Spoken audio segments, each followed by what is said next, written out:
hingi po ng pag-amyenda sapagkat nakikita po natin, mahal na Ginoong Pangulo, na sa panahon po ngayon, mas marami na pong fake news. Natatalo na po ng fake news ang mga tunay na dapat ay ibinabalita at ipinararating ng gobyerno sa taong bayan. Katulad po nung isang beses, narinig po natin ang ating kasama na si Senator J.B. Ejercito, sinabi din po niya na yung patungkol po sa Universal Health Law na hindi din po alam ng taong bayan ang patungkol dito. Nakakalungkot po yun, mahal na Ginoong Pangulo, na hindi po natin bibigyan ng bagong jurisdiction ang ating pong public information sapagkat sa ngayon po, mahal na Pangulo, umaasa na lang po ang taong bayan sa kung sino-sinong mga vlogger na nagsasalita sa social media, yun na po ang kanilang pinaniniwalaan. Clearly, Mr. President, trying or spreading lies, coming up with a totally absurd, ridiculous information, then dapat magkaroon ng pananagutan ang mga ito. Because, Mr. President, I commiserate with our colleague kasi I think lahat naman ho tayo na natatamaan ng mga kung sino-sinong vloggers or media outfits. Yung iba nga po, kahit mainstream, Mr. President, kahit mainstream, hindi naman natin sasabihin lahat laging katotohanan. Official acts. Ginoong Pangulo, kapag tayo po ang nagpapatawag ng hearing dito po sa Committee on Public Information, nakakalungkot po, ang lagi pong sinasagot sa amin ng mga taga-gobyerno, hindi, nag-hearing na kami doon sa isang committee, hindi na kami pupunta dyan. Can you imagine a media outlet that would say, for example Mr. President, natalo yung UST sa UAAP, kasalanan ni Joel Villanueva. But that's the headline, Mr. President. Bigyan ka ng mas malalim na topic, Mr. President, or I'm sorry for the word, mas bastos, Mr. President, para lang mag-clickbait, kunyari, Mr. President, and walang pananagutan, Mr. President. There is a request to suspend, but before we suspend, should the chair grant it, so that the period of suspension will be productive, can I also ask that during the period of suspension, can we find out ano ba talaga, compliant or non-compliant? Because there's a claim na may non-compliant, the Senate President says they are all compliant, informed by the Secretariat. So may we know the real factual status, no? Because if I remember correctly, meron nga mga technical requirements na provided by the DPWH na hindi ata na-comply. But ang justification on, since this is action of Congress, we can choose to create and not comply. But before Congress approves, may member na nagtatanong which are non-compliant with the technical requirements. So let's make the period of suspension productive, Mr. President, by finding out. To clarify,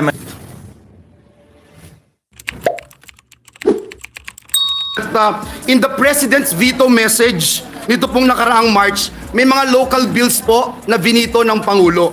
At doon po sa veto message ng ating Pangulo, naka-highlight po doon, Mr. President, and I quote, "The importance of faithful compliance with the functional criteria and technical requirements should not be wholly disregarded." I just want to find out, I'm not going to delay the proceedings, I just want to find out, point of inquiry, what were the recent local bills that were vetoed by the President? Maybe be informed by the Majority Leader. Maybe you can ask for a minute suspension just to ask. So just be clarified. Are there also creations of districts, engineering districts? Maybe find out, please. Yes. So that's all I'm saying, Mr. President. And again, I am here to make sure that my vote will matter and that I would do my best in ensuring that I know everything and the information is available, unlike before. Senate There is a request to suspend, but before we suspend, should the chair grant it, so that the period of suspension will be productive, can I also ask that during the period of suspension, can we find out ano ba talaga, compliant or non-compliant? Because there's a claim na may non-compliant, the Senate President says they are all compliant, informed by the Secretariat. So may we know the real factual status, no? Because if I remember correctly, meron nga mga technical requirements na provided by the DPWH na hindi ata na-comply. But ang justification on, since this is action of Congress, we can choose to create and not comply. But before Congress approves, may member na nagtatanong which are non-compliant with the technical requirements. So, let's make the period of suspension productive, Mr. President, by finding out. To clarify, Yes, meron din po kasing, Mr. President, meron din kasing technical requirements dyan eh. So, yun lang yung tanong. May yun yung tanong kasi there is a claim na can we just find out during the period of suspension? Anyway, isususpend nyo rin po yata. So, before suspending, let me just say this on the record. We approved this on second reading. It went through the committee. The committee secretary, and this is a new creation, under the Rules Committee of then Majority Floor Leader Joel Villanueva, that all bills, even if approved by the committee, have to pass through the metal, which is a good system of the committee through the Bills and Index. And it did pass through the metal, not only in the committee, not only in the review of the Bills and Index, but also by the body on second reading. This is the third time we will be asking if at all those questions. I will suspend the session for that, but kindly just note the process that it has gone through already. Session suspended. Mr. President, suspended na. no, that's the reason why we have the focus. Mr. President, our colleague, the gentleman from Nueva Ecija, the Honorable Senator Robin Hood Padilla, is seeking the floor to deliver a manifestation, Mr. President. May he be recognized. Senator Padilla is recognized. Maraming salamat po, Ginoong Pangulo, at sa ating pong pinunong mayorya. Ito po ay point of inquiry lamang. Meron lamang po akong sanang gustong idulog sa kapulungan upang mabigyan po ng kaliwanagan. Ito po ay bunsod ng mga resolusyon na inihain ng inyong abang lingkod upang talakayin sa ilalim ng komiting aking pinamumunuan ang Public Information and Mass Media. Meron po akong serye ng mga resolusyon na nagmumungkahi po ng mga pagdinig patungkol sa mga mahalagang issue na sa aking paniniwala ay dapat nagkakaroon ng malawakang talakayan at information dissemination para sa ating mga kababayan. Ngunit sa kasamaang palad po, hindi po ito nare-refer sa Public Information and Mass Media o di kaya ay nagiging secondary committee lamang po ang sa amin. Hayaan po ninyong basahin ko ang Section 28, Rule 10 ng Rules of the Senate. Ito po ang jurisdiksyon ng committee. All matters relating to public information, mass communication, and broadcast services, the implementation of the provision of the Constitution regarding ownership and management of mass media and the advertising industry, the development and promotion of information technology, and all matters relating to the artistic standards and quality of the motion picture and television industry.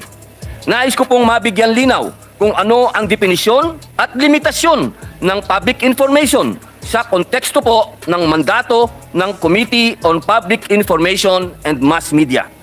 Batid naman po natin ang napakahalagang papel ng pampublikong impormasyon pagdating sa pagtataguyod ng mabuting pamamahala o good governance. Critical po sa ating pamumuno na siguruhin nararamdaman ng ating mga kababayan ang mga programa at proyekto ng gobyerno tungkol sa mga importanteng paksa. Ngunit, paano po nila ito mararamdaman kung una pa lamang ay hindi naman nila naiintindihan ang ating mga ginagawa? Dahil po sa hindi malinaw na definisyon ng public information, nais ko po sanang maghain ng kaukulang amyenda sa tamang panahon tungkol sa jurisdiction ng Committee on Public Information and Mass Media. Yun lamang po, Ginoong Pangulo. Maraming salamat po. Maraming salamat, Senator Padilla. The Majority Leader wants to respond. Thank you, Mr. President. The manifestation of Senator Padilla will be referred to the Committee on Rules as appropriate. Mr. President, If I may add, sa pagkakalam ko po, Senator Padilla, sa pagkakausap ko rito sa ating Secretariat, yung mga iba po yung panukalang batas na inahin, katulad nung meron yata pinag-usapan tungkol sa balikatan, ay nararapat lang yata na i-refer sa pangunahing komite, ang Committee on National Defense. At secondary committee lang po ang inyong komite, yung Committee on Public Information. Gayon din ang mga patungkol sa climate change, ang pangunahing committee po ay ang Environment and Natural Resources. Pangalawang secondary committee po, yung inyong committee, yung Committee on Public Information. Yan po ay sinasabi po ng ating Secretariat. Opo, mahal na Ginoong Pangulo. Yun nga po yung gusto po nating liwanagin. Kaya nga po tayo ay humihingi po ng pag-amyenda sapagkat nakikita po natin, mahal na Ginoong Pangulo, na sa panahon po ngayon, mas marami na pong fake news. Natatalo na po ng fake news ang mga tunay na dapat ay ibinabalita at ipinararating ng gobyerno sa taong bayan. Katulad po nung isang beses, narinig po natin ang ating kasama na si Senator J.B. Ejercito, sinabi din po niya na yung patungkol po sa Universal Health Law na hindi din po alam ng taong bayan ang patungkol dito. Nakakalungkot po yun, mahal na Ginoong Pangulo, na hindi po natin bibigyan ng bagong jurisdiction ang ating pong public information sapagkat sa ngayon po, mahal na Pangulo, umaasa na lang po ang taong bayan sa kung sino-sinong mga vlogger na nagsasalita sa social media, yun na po ang kanilang pinaniniwalaan. Ang hinihingi lang po natin, mahal na Ginoong Pangulo, na magkaroon po ng talakayan patungkol po dito sa mandato ng ating pong Komite ng Public Information. Yun lamang po, Ginoong Pangulo. Marami pong salamat po. Maraming salamat po, Mr. Senator Padilla. President, Mr. President, if I may, Mr. President. Senator Villar. Just a very short manifestation and in connection to the statements made by our distinguished colleague.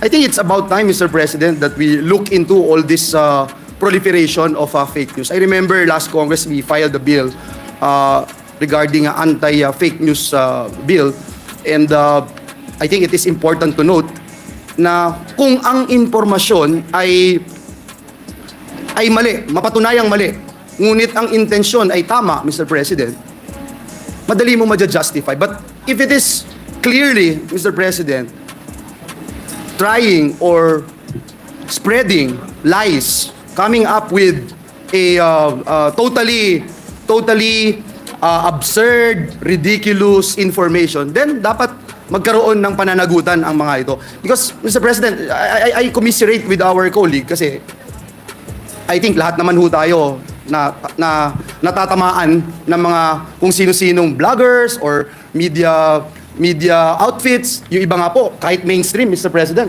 kahit mainstream, hindi naman natin sasabihin lahat, laging katotohanan yung kanilang sinasabi. But I'm just concerned, Mr. President, doon sa pananagutan, yung word na pananagutan. Kasi, for example, Mr. President, can you imagine a media outlet that would say, for example, Mr. President, natalo yung UST sa UAAP, kasalanan ni Joel Villanueva. But that's the headline, Mr. President. Bigyan ka ng mas malalim na topic, Mr. President, or I'm sorry for the word, mas bastos, Mr. President, para lang mag-clickbait, kunyari, Mr. President, and walang pananagutan, Mr. President. Zero accountability. I'm not even sure, Mr. President, if the kapisanan ng mga broadcaster ng Pilipinas can actually do something about it, or are they actually doing its part to regulate, Mr. President, or at least have that oversight function, Mr. President.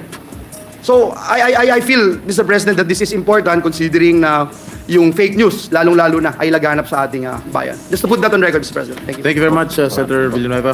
Apo, Ginoong Pangulo, bilang panghuli lamang po, gusto ko lamang pong ipaliwanag muli na malinaw po sa ating konstitusyon, dito po sa Section 7, ito po ang sinasabi dito, the right of the people to information on matters of public concern shall be recognized. Access to official records and to documents and papers pertaining to official acts. Ginoong Pangulo, kapag tayo po ang nagpapatawag ng hearing dito po sa Committee on Public Information, nakakalungkot po, ang lagi pong sinasagot sa amin ng mga taga-gobyerno, hindi, nag-hearing na kami doon sa isang committee, hindi na kami pupunta dyan. Yun po ang nakakalungkot, Ginoong Pangulo. Gusto ko lamang pong ipaalala muli sa lahat na wala pong pinakamataas na batas kundi ang konstitusyon. At ang konstitusyon po, sinasabi, maliwanag ang kapangyarihan ng public information. Yun lamang po. Maraming salamat po uli, Ginoong Thank you, Pangulo. Senator Padilla. And Majority Leader. Mr. President, I move that we resume consideration of Senate Bill number 2555 under Committee Report number 191. This is the bill amending the Motorcycle Crime Prevention Act. I so move, Mr. President. Any objection? Hearing none, motion is approved. The parliamentary status of the measure, Mr. President, is that we have closed the period of committee amendments, and with the consent of the body, I move to open the period of individual amendments, and that I may be recognized as well, Mr. President. Mr. President, Yes, Senator Padilla. Sir, meron lang po akong gustong itanong sa atin pong madyo. Mr. President, kanino po natin to i-refer? Opo. Mr. President, to the Committee on Rules, taking into consideration the previous manifestation by the Senate President Pro Temp that the Committee on Justice, Committee on Defense, be likewise be given the opportunity to take part in the committee hearings as the primary committee, if I'm not mistaken, Mr. President. Yes, you are correct. Senator Padilla. Hindi po ba pag-uusapan muna yung amenda natin na madyo? Ginoong Pangulo, hindi po ba natin pag-uusapan muna ito sa Committee on Rules para kung amendahan natin yung ating ano? Pwede po mag-request po ng 1 minute suspension lang ako. Session suspended for a minute. Consideration. Yes. My colleague from, my kababayan from Cavite is seeking the floor, Mr. President.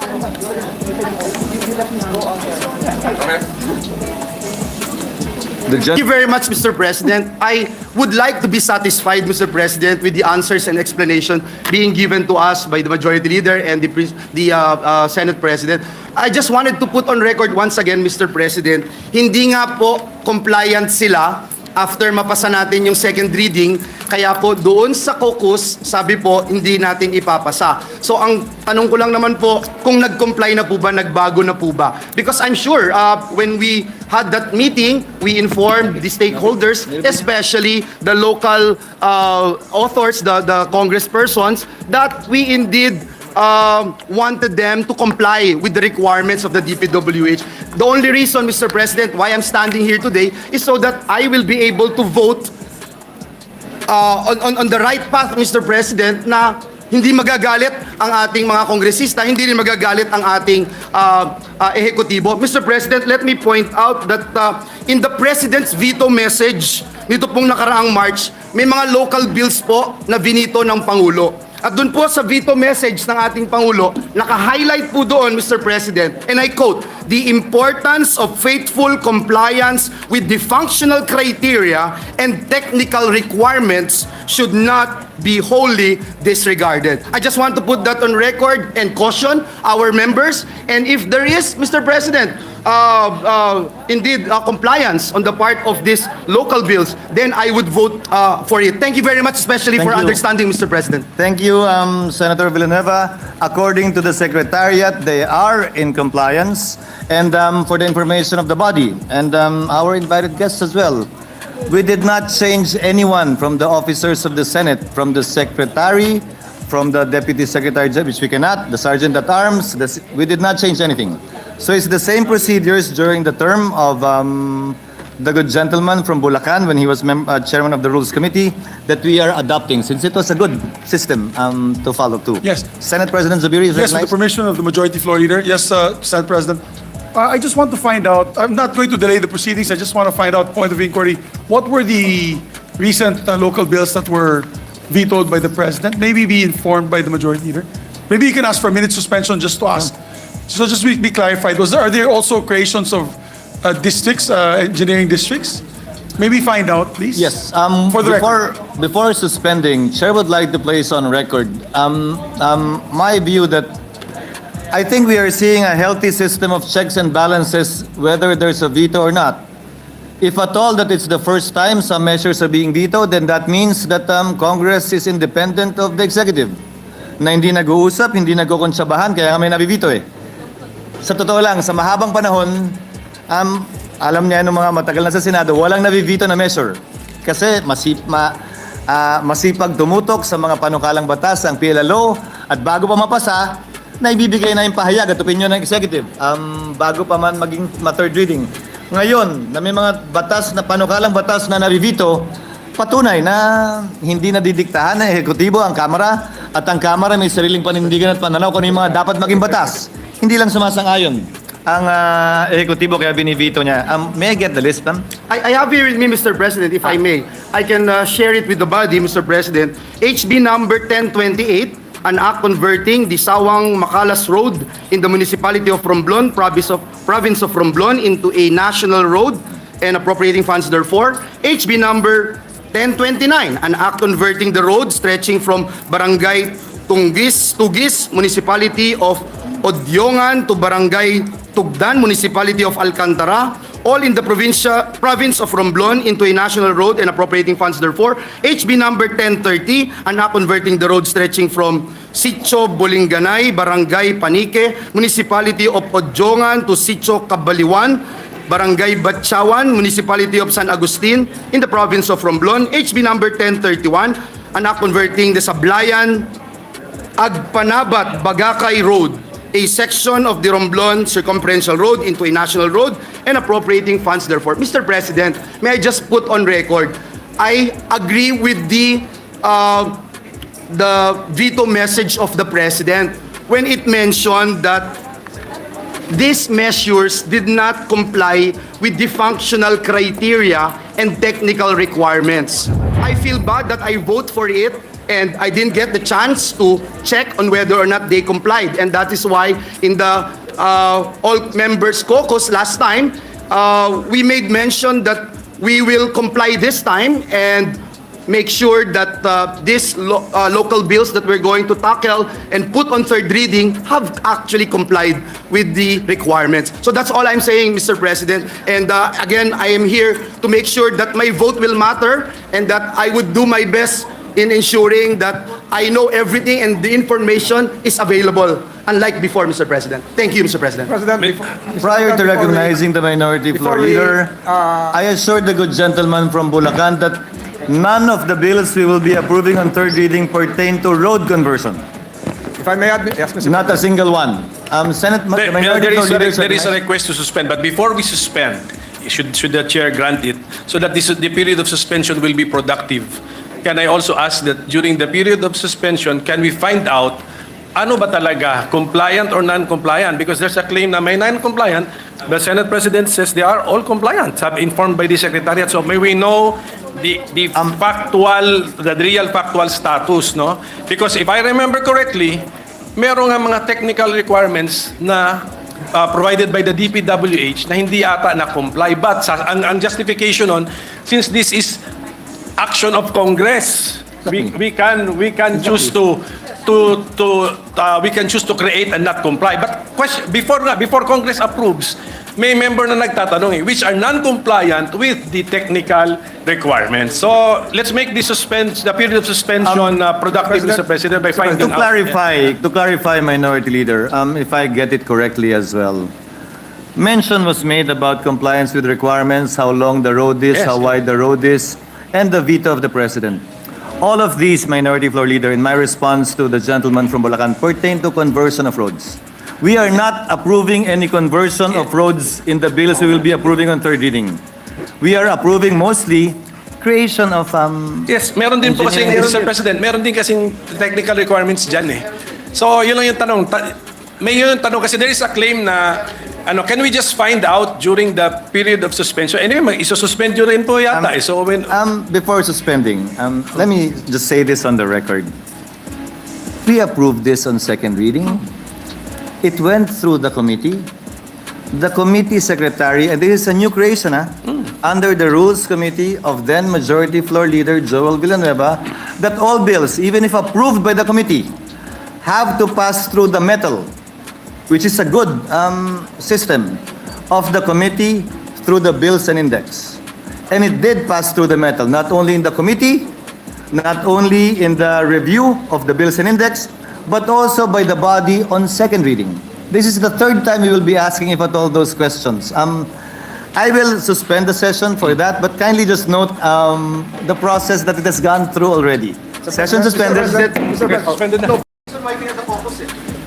Very much, Mr. President, for that very important information that you gave us, Mr. President, that would guide each and every one of us in voting for third reading. With that, Mr. President, considering that House Bill number 7553 and House Bill number 8133 complied with the requirements set forth by the Department of Public Works and Highways, I would move, Mr. President, that we take these two bills up initially, and I would like to put on record that I am voting for it in compliance with the veto message also given to us by no less than our President, President Bongbong Marcos. Thank you, The Mr. points President. of the good gentleman from Bulacan are well taken. Majority Leader is directed to proceed with the third reading only of House Bill number 7553 and House number 8133. My dear Senate President. if I may. Yes, Senate President Zubiri? Yes, and not to rain on the parade of the other congressmen that are trying to pass their engineering districts, maybe we can just withhold approval on third reading of the rest until they're compliant. And once the DPWH writes us, maybe in a month's time, that they're compliant, we can take it up again for third reading, if that's possible. Of course, that is possible, Senate President Zubiri, because all we're doing is deferring third reading approval. It will remain with the Secretariat, and as soon as it is compliant, Yeah. we will schedule it for third reading approval. I first have to bang the gavel with my order. Majority Leader.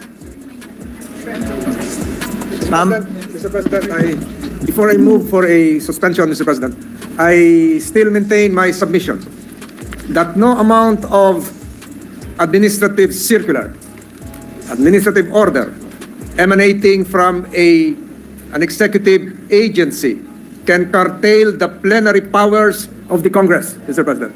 And number two, even if executive orders were issued, they cannot be given retroactive effect to supplant the powers of Congress. My submission should be placed on the record, Mr. President. Mr. President, I move for Thank immediate you, Mr. suspension. President. May I just Julie, put on record, Mr. President, that I totally agree with the 2 points raised by the Majority Leader. I totally agree and I support his position, Mr. President. Thank you. Duly noted the remarks of both gentlemen, but at the end of the day, it is the plenary of the Senate that is absolute and has supreme power to decide on these matters, and we have so decided already. Senator Cayetano, gentleman from Taguig, you may proceed, sir. Just to agree with the Senate President and to amend the proposal of the former Senate President that we withhold action until they comply or they justify. Because, Mr. President, there are 2 kinds of rules. Policy, which we can override with legislation, and then, for example, if it violates the Constitution, we cannot override that. So I'll give you an example. When we were young congressmen, Senator Subiri, yourself, and me, I think you could not pass a law creating a school unless it's 5,000 square meters lot area available. But in Metro Manila, there were a lot of needs for schools na wala ng 5,000 square. So pinayagan through law, despite the objection of DepEd. So DepEd objected as to a technicality na 3,000 square lang yan, 4,000. But the congressman justified it that, no, we will build 5 stories, 10 stories. So just an example that is clear here. Batanes has a engineering district. If Batanes was applying now, it would not qualify sa dami ng roads. But because it was able to justify na malayo kami, and just to clarify, no, I think we're all in agreement now, but just to clarify that there are certain situations that the requirements of the committee itself or the House or the department, we are not disregarding it, but we are overruling it if we consciously do it that way. So we may either ask them to submit as is or consciously disregard it if there are justifying reasons, for as long as we're not violating the Constitution or other laws. Thank you, Mr. The President. remarks and observations of the good gentleman are well taken and duly noted. Mr. President, Majority Floor Leader. to add one-liner to the comment of the good gentleman from Taguig, marami pong mga legislative districts na hinati dahil sa population. Natural po, lumiit yung karsada nila, umiksi. Baka hindi mag-qualify yung iba. Mr. President, hanggang dito lang tayo mga tol. Maraming salamat sa panonood at patuloy na suporta. God bless you sa inyo lahat at hanggang sa muli. Paalam.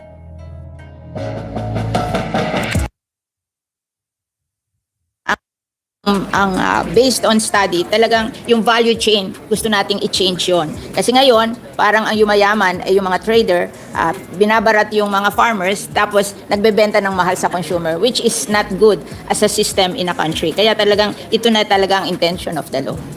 At tulad nung kanina, Mr. President, good sponsor, nakikiisa ako dun sa layuning iyon ng good sponsor.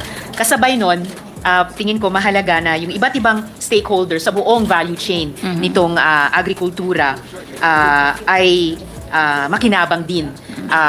Pati sa paglikha natin ng isang environment na conducive din sa competition among them, yung mga legitimate stakeholders na hindi magkaroon ng disincentive, halimbawa na i-grow ng isang maliit o medium scale, halimbawa na retailer, yung inventory niya dahil nga may ganitong lower threshold of hoarding. Pero patuloy ko pong pag-aaralan itong tanong kong ito.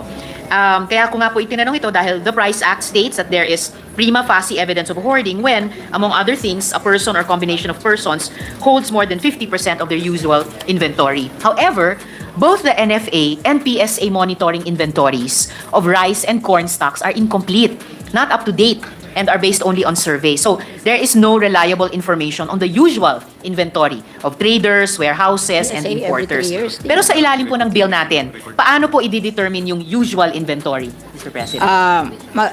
Imamandate na talaga ang DA that they have to do it. Oo. Kasi yung PSA, I think every 3 years pa yon ang PSA data. Ang NFA naman, never.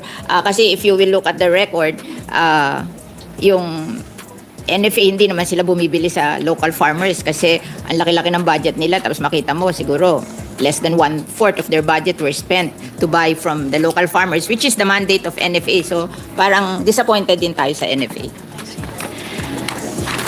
So, hintayin po natin yung anong i-design yung sistema ng DA para i-determine yung usual inventory.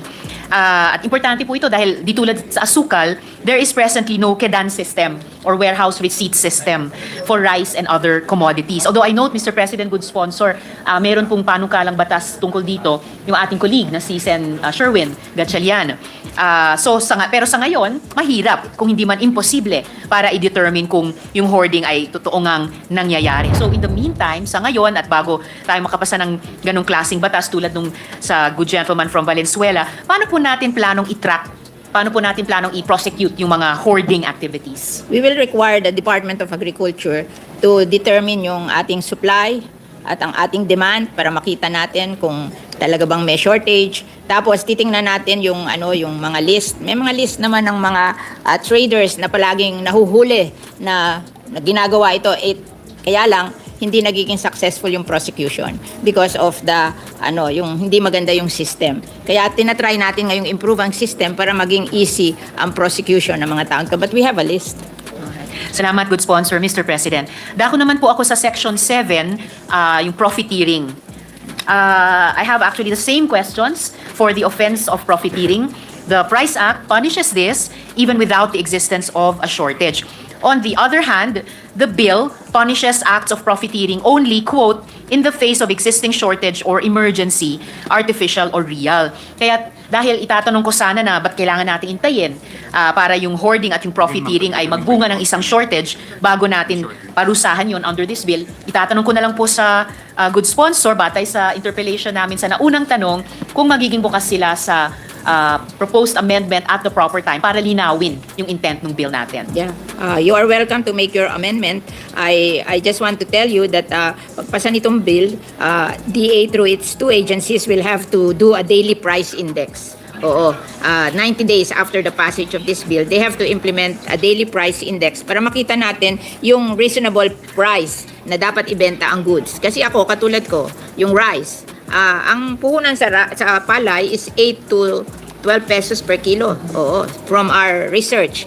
And usually, para maging rice, double the amount. So, yung 8 pesos magiging 16, yung 12 pesos magiging 24. So, yung sinasabi nilang price cap na 41, mataas na yun. Malaki na rin ang kita nila doon. Bakit sinasabi nilang nalulugi sila? So, we have to have this really daily price index to show us what is the reasonable price of goods para makita natin kung sino yung umaabuso.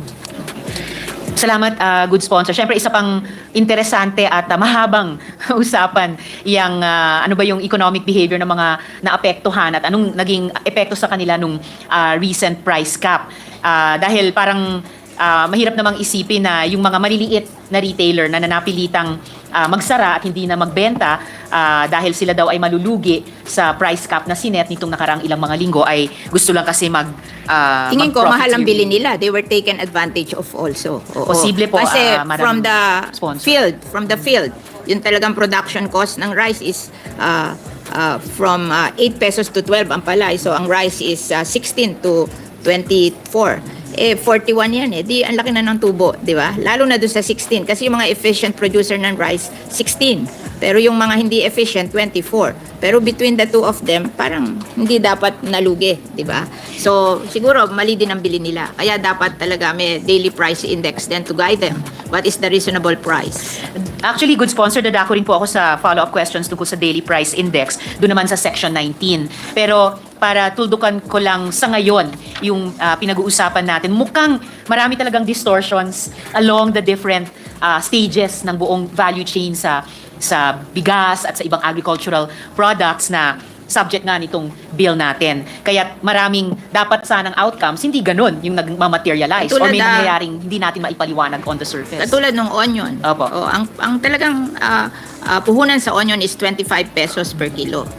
Tapos binili nila sa mga farmer at 8 to 15 pesos. Lugi nga yung mga farmer but they were forced to sell kasi wala silang warehouse where they can store it. Mabubulok lang. So they were forced to sell.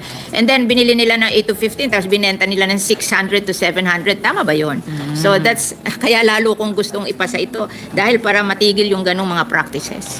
Nakikisa ako, Mr. President, sa good sponsor sa pagnanais na maipasa itong panukalang batas na ito. And along the way, mas makikita natin sino ba talaga ang kumikita and at what point of the whole value chain dahil madalas hindi yung mga maliliit na magsasaka umangingisda ang kumikita At hindi din yung mga maliliit na consumer, di ba? Yes, actually.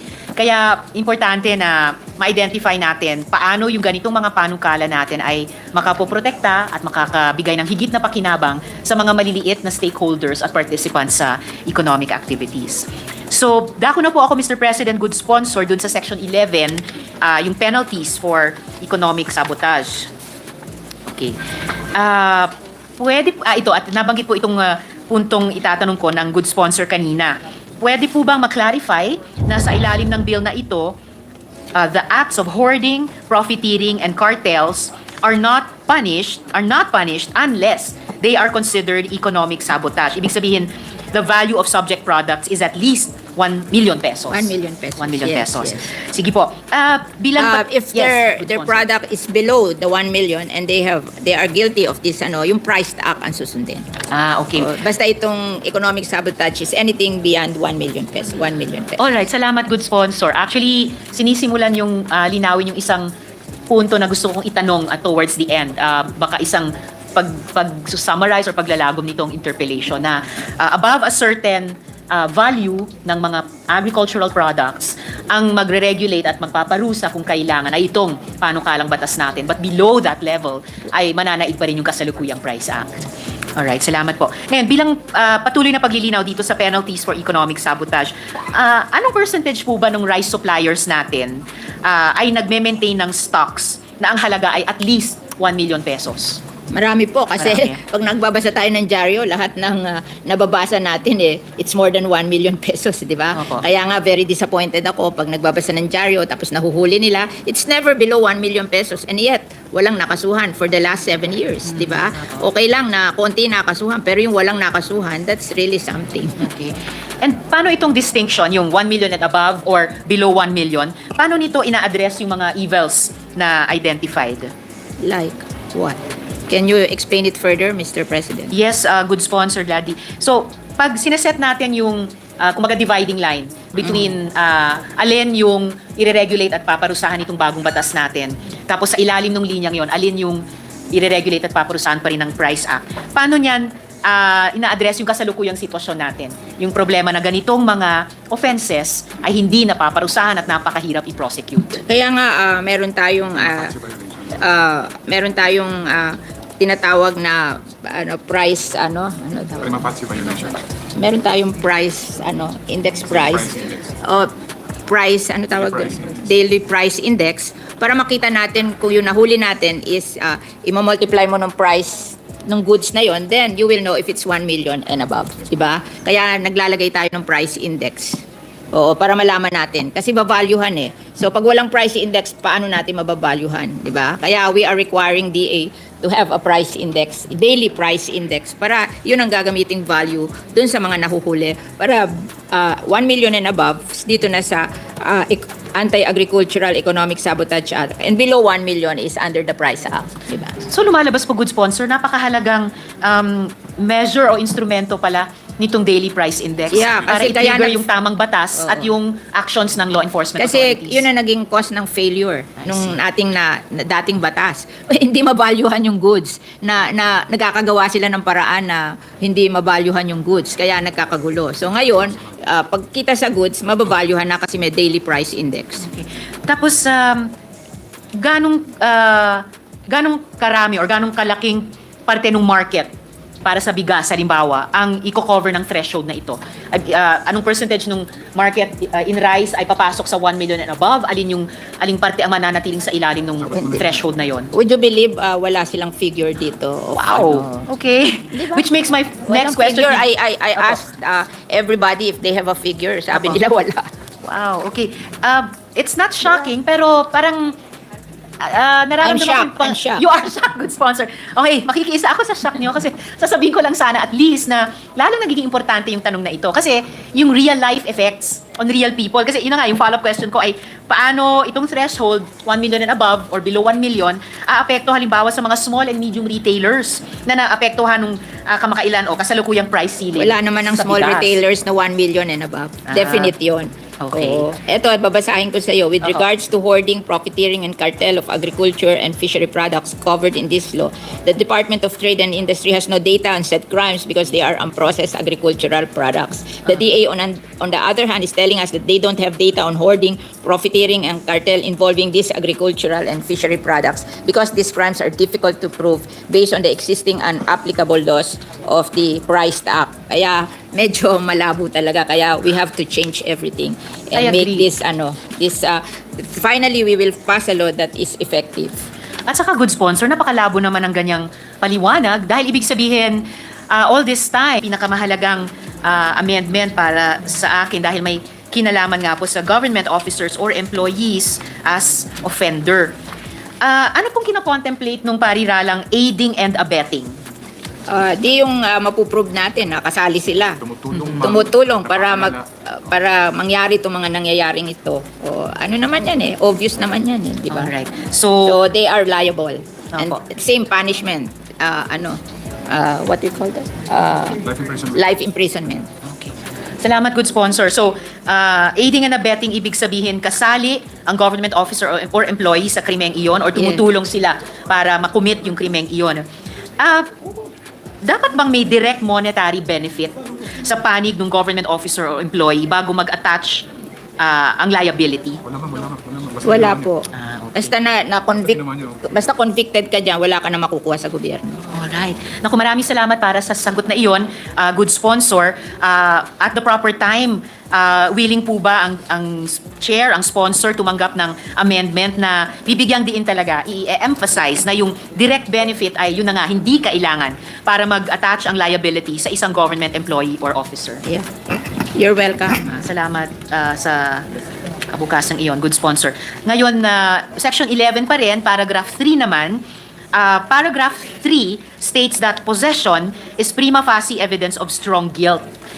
Pwede po ba tayong mag-insert ng provision to the effect na yung importation na walang permit ay nag-give rise sa presumption against the entity or individual na supposedly mag-i-issue ng permit? Yeah. Salamat, good sponsor. At the proper time, meron po akong ipopropose na wordings to that effect. Dako na po ako, good sponsor, sa Section 16. So ito po yung custody and disposition of confiscated, seized, or surrendered agricultural and fishery products and properties used in the commission of the crime of economic sabotage, destruction of the same. So, tama po ba yung pag-intindi ko sa Section 16 na confiscated, seized, or surrendered agricultural and fishery products ay pwede lamang i-dispose sa pamamagitan ng destruction, provided na yung locally sourced agricultural and fisheries products subject of the crimes of hoarding, profiteering, and cartel ay idodonate sa Kadiwa? Yes. Alright, salamat, good sponsor. Meron akong ilang mga tanong kaugnay nito. So, kung tama yung understanding ko, tama bang sabihin na yung smuggled agricultural products mula sa ibayong dagat ay hindi idodonate at idedestroy lamang? Yes, kasi maraming case na pag nahuli yung smuggled products, ginagawa pa nilang negosyo. So, babuti na sirain na yan para walang effect sa mga local natin, di ba? And then, kasama dyan yung food safety kasi hindi din nagdaan yan sa legal procedure, baka makadala pa yan ng sakit at peste sa ating mga agricultural businesses, tapos baka makasama pa sa mga tao. Kaya, parang pag imported, sirain na lang yan. So, ito po yung mga logic para dito, na basta imported, smuggled, intercepted, ay sisirain na lang. Further, good sponsor, the section states that locally sourced agricultural and fisheries products subject to the crimes of hoarding, profiteering, and cartel shall be donated to Kadiwa and to succeeding programs of the DA. Ang ibig po bang sabihin nito, habang may Kadiwa, hindi pwede i-donate for other purposes? Halimbawa po, hindi pwede ito gamitin sa mga nasalanta ng bagyo o lindol. Kasi kung meron man. kaya sa Kadiwa, para may proceeds from the sale, para magamit dun sa ating mga program nitong anti-agricultural smuggling kasi may gastos din to in terms of enforcement at saka premyo para ma-encourage ang mga tao to report and to help at saka yun ang reason para makatulong din sa ating mga kababayan na kasi wala namang harm yung nanggaling sa atin kasi hindi nadagdagan ng smuggled yung supply. Kasi syempre, law of supply and demand, pag pinapasukan mo ng extra supply, medyo affected yung mga local producer natin. Kaya pinasisira natin yung smuggled, yung coming from abroad. But coming from us, yan na talaga ang supply natin. So wala namang effect sa kanila yan. Pero gusto rin nating mabenta para makatulong sa program, para maging successful ang program. Kasi syempre may magagastos din tong program na to, like enforcement, at saka yung paggawa ng daily price index, tapos yung mga bibigay natin na mga premyo para doon sa mga tao na tumutulong sa atin, yun, whatever. Kaya lang po, good sponsor, parang itong provision, hindi nag-allow ng masyadong flexibility. Kumaga, earmark yung intercepted local agricultural products sa Kadiwa, pero hindi pwedeng gamitin halimbawa, yun na nga, sa disaster relief. Kasi magulo yung ganun eh. Parang mahirap. Mamaya sasabihin nila, ginamit nila sa disaster relief. Tapos nanloloko pala. Alam mo naman, ang gobyerno natin, maraming abuses na ganyan. Parang ito, mas hindi necessarily Kadiwa, but kung palitan yung concept ng Kadiwa, basta doon dadalhin. So it increases the supply of mga agricultural products sa market, and then that will bring down the price of agricultural products in the market. And at the same time, makaraise tayo ng funds para magamit natin sa enforcement natin ng ating mga batas. Although of course, good sponsor, ang tawag nito, kung if ever na nagkaroon ng additional flexibility para isama yung disaster relief, di syempre, yung ibang responsible agencies tulad ng NDRRMC o kung alin pa man, ay magiging katuwang ng DA dito kung sakali. Maybe we can include na magbebenta tayo sa national disaster. Oo, pero siguro dapat ibenta para merong trace na talagang ibinenta kasi mamaya sasabihin dinonate sa national disaster, di naman pala dinonate. Maigi yung may record para kahit na hindi naman tayo really after makakuha ng maraming pera, but may record lang na may nagbayad para makita natin na hindi naman naglokohan dun sa mga na-confiscate nating mga products. And speaking nga po of, salamat dun sa flexibility din ng sponsor na to think aloud about this with me. Pero kung sinasabi ngang pwedeng ibenta sa NDRRMC, parang kanina sinabi po na dahil earmarked or prioritized for Kadiwa para may proceeds tayo from the sale. Hindi naman natin gusto na malaking proceeds. Gusto lang natin makita na talagang ibinigay yung product kasi pwedeng kinonfiscate nila tapos kinuha na lang nila for themselves, di ba?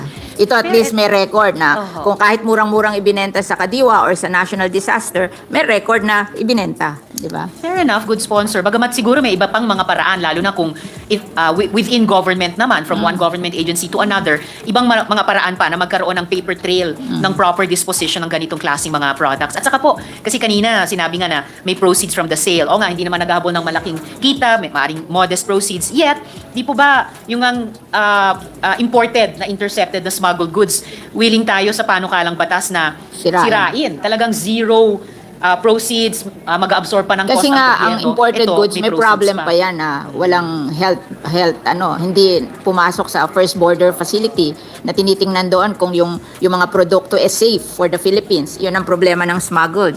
And at the same time, it's subject to abuse also. Baka confiscate ng smuggled tapos sila lang ang makikinabang, hindi yung gobyerno. Di sirain na lang yan para mawala ng abuses sa ating gobyerno. Well, at least good sponsor. Salamat sa pagkakataon, at least to make of record Yes. yung ibang mga thoughts ko dito sa Section 16 na ito. Also, lastly, tungkol sa Section 16, Madam Chair, the Kadiwa program itself has been subject of much criticism of late, with some experts stating that the Kadiwa stores can be a tool of political patronage and might not be financially sustainable. Perhaps some of this criticism will be proven to be wrong.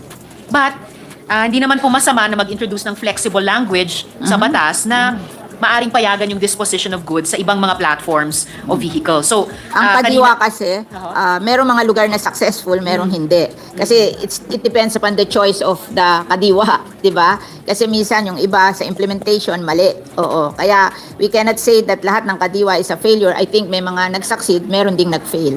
Di ba? At saka sa ngayon, parang napakaliit ng scale niya Oo, na hindi niya, kumaga hindi siya venue of choice or pinaka-accessible para sa karamihan ng mga mamimili. Pero ang chair po ba magiging amenable sa isang proposed amendment at the proper time to introduce flexible language? If you can give me more ideas, the better. Will do, Madam Chair. Salamat po.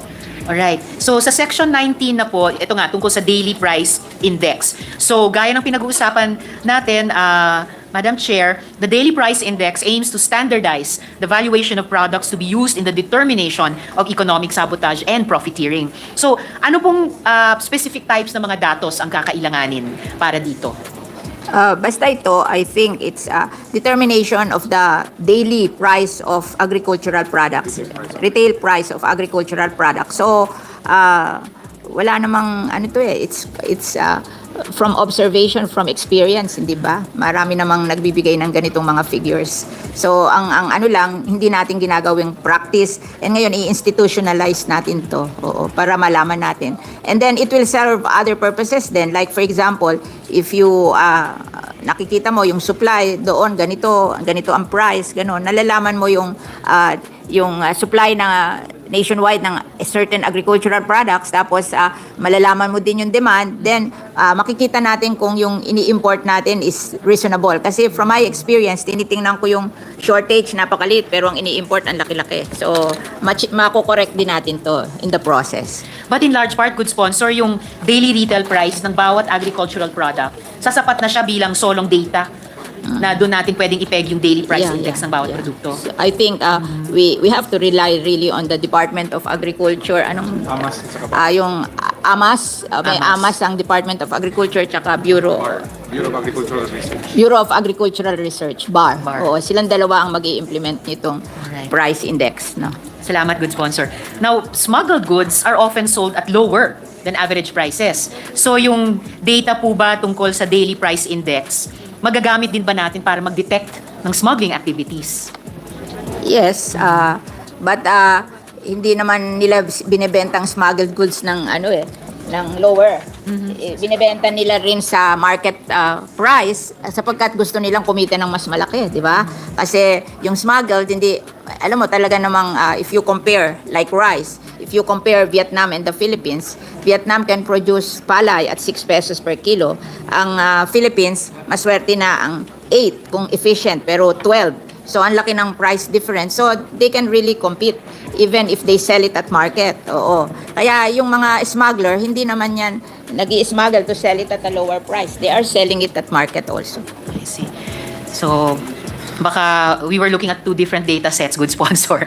Pero siguro, pag nag-operate na yung daily price index, over time, pwede niyang i-track talaga kung ano yung daily price index ng mga legally produced, and or imported and sold products at ano naman yung kumbaga price behavior ng mga masasabat na smuggled goods. Ngayon, alin pong mga authorities at institutions ang inaasahan nating mag-ambag sa collected data o gumamit ng collected data, at paano sila pwedeng mag-collaborate sa isa't isa para siguruhin yung efficient sharing at saka analysis ng impormasyon. Halimbawa, yung pinag-uusapan nating BOC, DA, PCC, tariff commissions, meron pa bang iba? At paano po silang lahat magko-collaborate para ipatupad yung batas na to? I think DTI, kasi DTI ang nagpa-price control. Tapos BIR, kasi sa kanila nagbabayad ng taxes, di ba?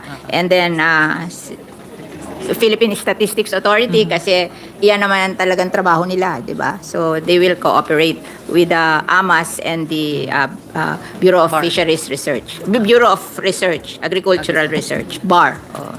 And paano po yung magiging means of collaboration nila? Kalimitan sa naman sila, information members sharing sila nung analysis. Anti-Agricultural Economic Sabotage Council. Council. Members sila nun eh. So, I think they will have to cooperate. Okay. That's their service to us. Di ba? Then, huling tanong dito sa Daily Price Index, paano po itong collected data effectively mai-integrate sa kasalukuyang workflow at saka alert and disclosure systems ng mga government agencies na responsable para labanan ng smuggling? They are required to do it. It's part of the law. Sabi ko nga, 90 days after the passage of the law, they are required to do it. And the Anti-Agricultural Economic Sabotage Council will see to it that they implement. Yung existing workflow po ba, 90 days din yung time frame? Tapos yung alert and disclosure system, 90 days din? Or mas mabilis na yung 90 days? Basta 90 days kailangang implemented na yung may daily daily report na yung Daily report. Alright. price index. Okay.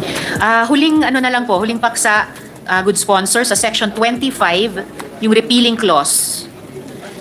Okay. So, binabagit lang po nung bill, yung repeal ng RA 10845 na nag-govern lang sa smuggling, no? Hindi po tungkol sa hoarding, Ito lahat. profiteering, tsaka cartel. So, ano pong intended effect nitong panukala dun sa penal provisions ng Price Act?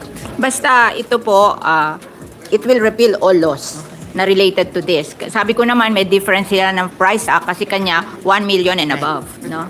So, pag 1 million and above, yun ang agricultural economic sabotage. And malaki ang punishment. No? Well, salamat, good sponsor. Maraming salamat sa pagsagot sa mga tanong ko. And just to reiterate, Mr. President, good sponsor, sumasang-ayon po kami na ang hoarding, ang profiteering, ang cartels, nasasaktan talaga pareho mga magsasaka at saka mga consumers. Ang intent po talaga ng interpellasyong ito ay para siguruhin na yung batas ay tumpak, precise, dahil gaya ng sinabi na rin ng good sponsor, yung pagiging malabo ng mga kasalukuyang batas sa usaping ito ay isa sa mga dahilan ng low prosecution. Forgive me, Mr. President, good sponsor. Huling-huling tanong po mula sa mga kasamang sa mga economic reform advocates. Pwede po ba daw malaman kung bakit kasama dito sa ating panukala ang tobacco, considering na hindi naman siya related sa food security at ang tobacco ay manufactured product at di naman agricultural commodity? Alam mo, yung tobacco, pag ini-smuggle, it's destroying also our program na dinidiscourage natin yung use of tobacco. Di ba meron tayong policy ng government, kaya tinatax natin ng mataas yan para i-discourage yung mga tao na bumili ng tobacco at mag-smoking kasi bad for the health. Pero pag in-smuggle yan, di mabibenta nila ng mura yan. So it's destroying our program. And at the same time, yung government natin is losing income from tobacco taxes. So double whammy yan, oo. And it is defined also, tobacco is defined by the World Trade Organization as an agricultural product together.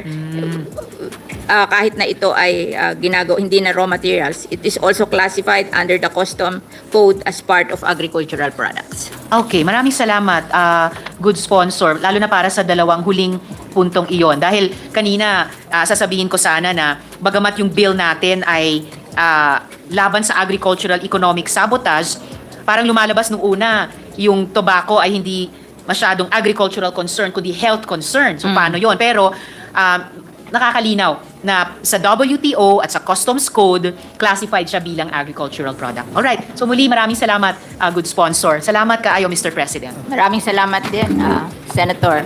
And maraming salamat sa ating President. Thank you very much, Mr. President. Mr. President, may I move that for the meantime, suspend consideration of Senate Bill number 2432. I so move, Mr. President. Before you act on that, I believe Senator J.V. Ercitos already said that he will no longer interpolate, no, so that we can, Yes. and we'll just propound amendments. Together So with we can- Senator Grace Poe, Mr. Oh, President. perfect. So we can Yes. shorten the list down to the Yes, that's why- minority leader. So, Yeah. Yes, Mr. President. I move for the previous question, Mr. President. yes, there being no objection, the consideration suspended.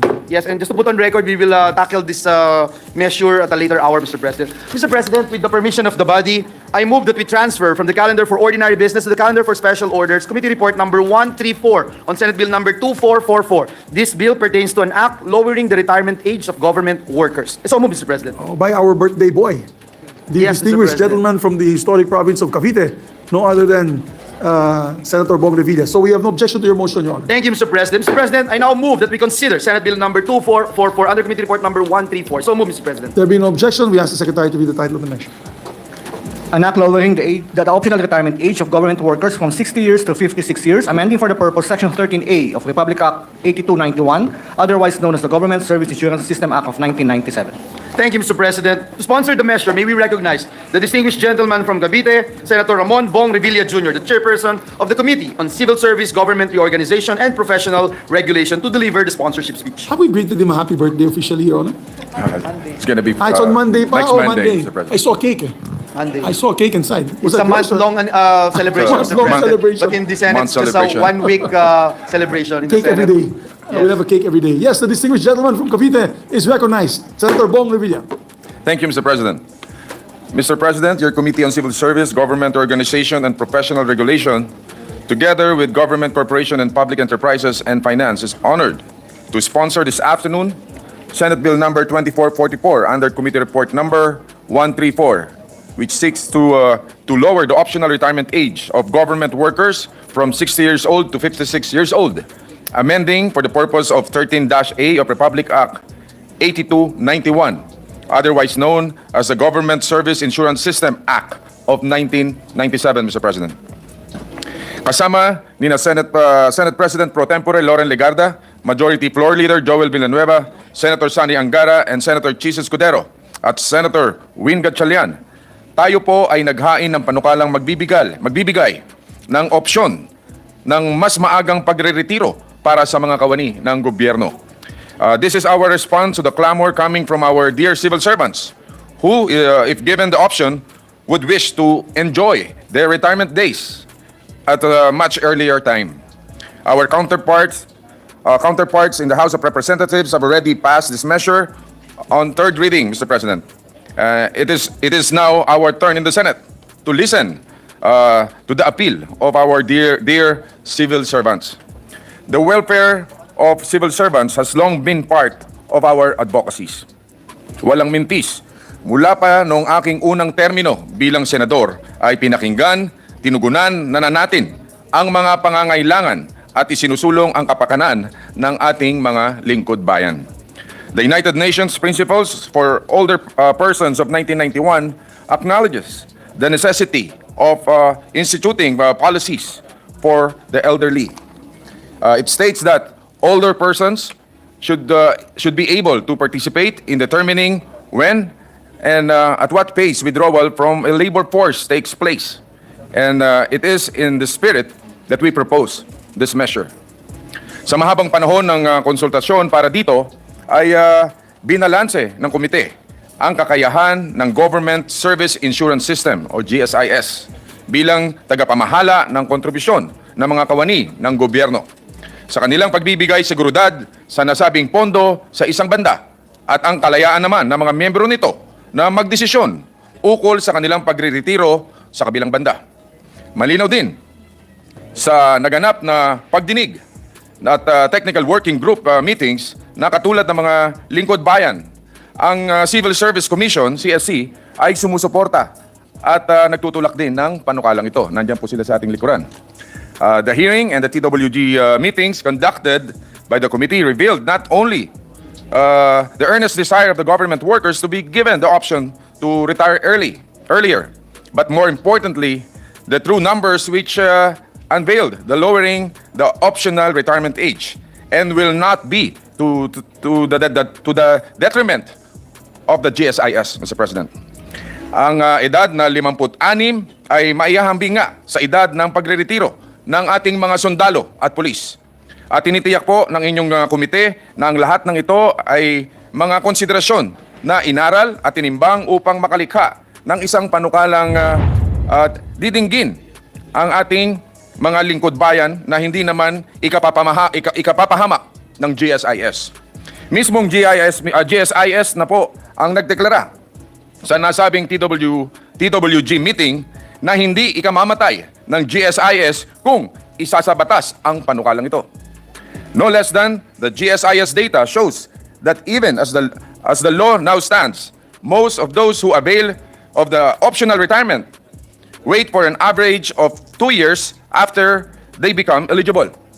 Dito nga po sa atin mismo sa Senado, not even 2% retire at the age of 60.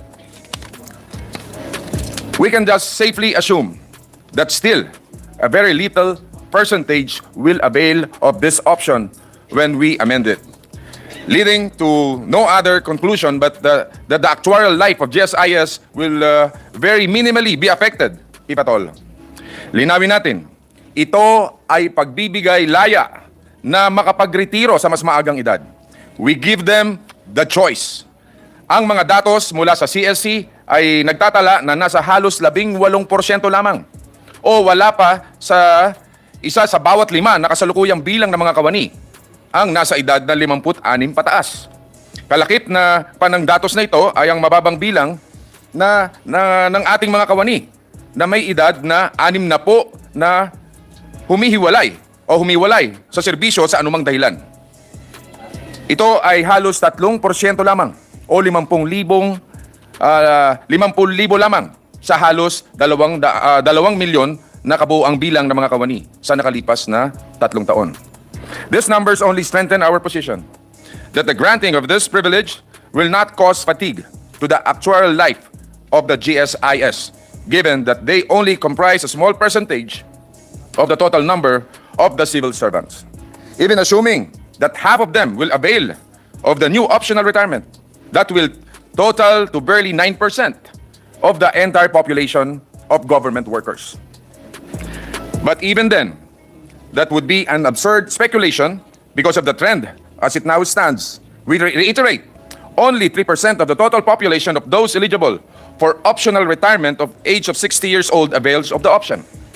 After having heard our stakeholders of their positions on the matter, the committee deemed it prudent to report out this measure, Mr. President. Medyo pinapawisan ako. Which only seeks to lower the optional retirement age while retaining the current mandatory retirement age of 65 years.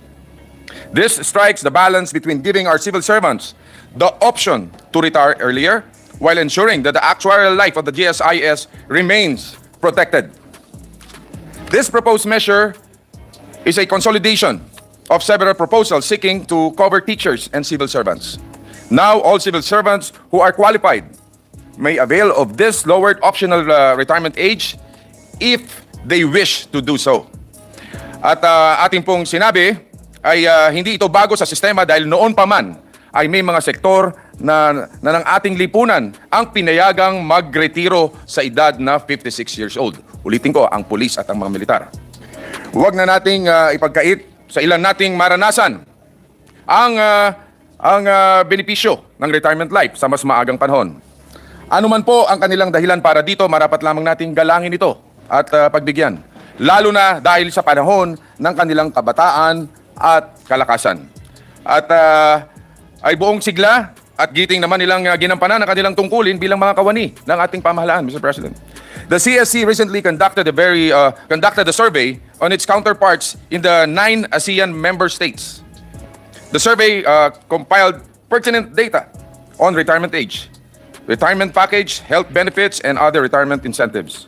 It appears that compared to the other civil servants in the region, Filipino civil servants retire later than the others based on CSC data. Among our peers in Southeast Asia, the Philippines has in fact one of the oldest retirement age, pegged at 60 years old and 65 years old. Kumpara sa ibang bansa na pwedeng kasing baba ng 40 taon. Itong parehas ng bilang na ito ay nag-uudyok sa atin na sumunod sa pamantayang ito. Ayon din po sa ulat na naitala ng World Bank, tayo mga Pilipino ay may life expectancy o edad na inaasang tumagal ang buhay ng 72 taon lamang o higit na mas mababa sa ating mga karatig bansa sa ASEAN gaya ng Malaysia, Singapore, Thailand at Vietnam na umabot sa edad na 76 hanggang 84 na taon. Halos kalahati o isang dekada lamang ang agwat niyan sa edad na kasalukuyang edad ng pagreretiro. Wala tayong kasiguruhan kung ilan ang tatanda higit sa edad na yan. With this data on hand, indeed, we have to do something so that those who wish to enjoy their retirement earlier and have a longer life to spend with their family and loved ones will have that option. We maintain that the trend here in the region is a low optional retirement age and stress that we cannot compare ourselves with other countries increasing the retirement age, especially when we have a young and growing population. Marami tayong batang kababayan na posibleng maging bahagi ng ating labor force kumpara sa ibang karatig bansa natin na mas marami na ang nasa aging population. And with this measure, we will be opening doors to this younger population, who wish to become part of government service. Wala po tayong talo dito, Mr. President. When we lower the retirement age, the GSIS will not die simply because their separation will mean the entry of new and younger Filipinos who will be given the chance to share their talents to the nation. Hindi po mababawasan ang mga contributors ng GSIS dahil siguradong may hahalili po sa kanilang iiwanang posisyon para maliwanag po. At sa kanilang pagtahak sa buhay retirado, mabibigyan din natin ng pagkakataon ang mga bagong sibol na makapagtatrabaho para sa ating hanay. Siguradong mayroong mga bagong papasok na may kaparehong sipag at tiyaga sa paglilingkod sa ating mga kababayan. Hindi tayo magkakaroon ng malawakang kawalan ng kawani. Bagkus ay nagbibigay tayo ng oportunidad sa iba ang nais maisama sa hanay ng mga lingkod bayan. Magandang mapag-isipan ang maging bunga ng pagpapaaga ng 4 na taon para sa kwalipikado na sa optional retirement. Paniguradong win-win po ito. May lalaan nila ang dagdag na panahong ito sa kanilang mga pamilya at para sa sarili na malayo sa work-related stress. Tumatakbo ang ating oras at mahalaga ang bawat sandali kasama ng ating mga mahal sa buhay. Hindi naman po katapusan ang kahulugan ng pagre-retiro. Kasama din sa option nila ang maging produktibo sa iba pang bagay, hobbies o ibang passion nila. Naway kasama nila tayo na maitulak ang kanilang hangaring matamasa ang bunga ng kanilang pagtatrabaho habang kaya pa ang kanilang mga tuhod. Ika nga, let them enjoy their pension while they are able to enjoy it. Hangad ko na hindi na nila kailangan maging baldado o magkaroon ng malubhang sakit para lamang mabigyan sila ng karapatan sa mas pinaagang edad ng pagre-retiro. Muli, bilang isang deliberative body, inahain ko ang isang panukalang matagal ng panawagan ng ating mga kawani sa pamahalaan. At nagpapasalamat po tayo sa overwhelming support para sa committee ito na nagkaroon tayo ng 21 bilang na nalagda. Kaya again, Mr. President, thank you very much sa lahat ng sumuporta. Mabuhay po kayo. Thank you. Thank you, Senator Revilla, Majority Leader. Thank you very much, Mr. President. Mr. President, before we... and the Minority Leader, Senator Coco Pimentel. Thank you, Mr. President. With the permission of our determined sponsor, Mr. President, if I can commence with my interpellation on this very, very interesting and timely measure, Mr. President. With the permission of our sponsor. Yeah. You're very Sige po. welcome to ask question, Mr. Minority Floor Thank you Leader. po, Mr. President. Well, una sa lahat, Mr. President, yung pagdating sa subject matter, o sa tingin ko, sangayon naman tayong lahat dito sa subject matter, kailangan maghigpit na eh. Kailangan maging stricto na pagdating po sa smuggling and other economic crimes like profiteering, hoarding, cartelization or combinations in restraint of trade, may mga ganyan po, may mga price gouging, may mga ganyang concepts po. Sangayon po tayo dito at kailangan lang natin pag-usapan itong particular na panukalang batas dahil sa kailangan pati yung approach natin na tama, Mr. President, in our desire to eliminate and smuggling and other economic crimes and declare an all-out war against these crimes. We should still be conscious of the Bill of Rights and the rights of people suspected of having committed these crimes, Mr. President. So, I've noticed that our bill only prescribes one penalty as far as the deprivation of liberty is concerned. Isang klaseng penalty lang po, Mr. President. Yes, yes, Mr. Minority Floor Leader, Mr. President, life imprisonment. Life imprisonment. And then, it is imposed on the person who commits any of the prohibited acts in this bill, and also on any person who aids or abets the commission of any of the prohibited acts herein. So, ganun po ba yun? Kasi sa Revised Penal Code, meron tayong mga konsepto na principal, ano isa? Wala. Accomplice and accessory. Si principal po talaga yung gumawa ng aksyon na kriminal. Yung iba, tumulong. Yung iba, nag-profit. Ito po ba, yung mga ganong klaseng levels of criminal liability ay buburahin natin basta masabing nakatulong ka dun sa taong nag-smuggle, life imprisonment din po ang parusa sa kanya? Mr. President, this is a special law. We passed an anti-agricultural smuggling law in 2016, and after 7 years, there's not even one case na na-file sa court. So you can see the difficulty of stopping this kind of practices in the Philippines. So we're so disappointed that we are very decided on passing a more strict law so that there will at least be 1 or 2 or 3 persons which will be punished under this law. Kasi 7 years, miski isa, wala. And I've read in the papers that they are all, yung amount of what they smuggled is more than what is prescribed in the law, and yet walang miski isang kaso na nagtagumpay and it's economic sabotage and non-bailable. Wala man lang kahit temporarily nakulong. Hindi kasi ang rule is non-bailable, so while the case is going through, dapat nakakulong ka, di ba? Pero wala tayong nadinig na nakulong. Walang pangalang lumalabas, kahit isa. So it's really very disappointing. That's why you should understand that maybe we should make the law more strict so that something will come out of it. Kasi napaka-importante po ito sa ating mahihirap na kababayan kasi ang kanilang inaapi mga farmers who are the poorest in this country. And then another one would be the consumer na hirap nang bumili ng mga mahal na produkto. Kaya parang kung ito lang mayayaman ang inaapi, okay lang. Pero mahihirap ang inaapi nila. So, ito pong batas na wala man lamang nakulong o naparusahan, ito po yung Republic Act number 10845. Na dito nga sa ating panukala ay expressly to be repealed. Yes, Apa. Mr. President.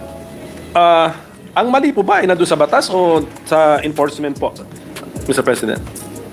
Kaya nga, pareho na rin ang punishment dun sa enforcer at saka dun sa nag-commit ng crime Kasi tingin ko, hindi na-enforce kasi kasali na rin yung enforcer sa crime Pero andito nga rin po sa dito tinitingnan ko ito yung batas pa to hanggang ngayon kasi hindi pa naman siya nare-repeal. Ito RA 10845. Section 4 last paragraph, sinabi naman dito, if the offender is a government official or employee, the penalty shall be the maximum as herein above prescribed, etc.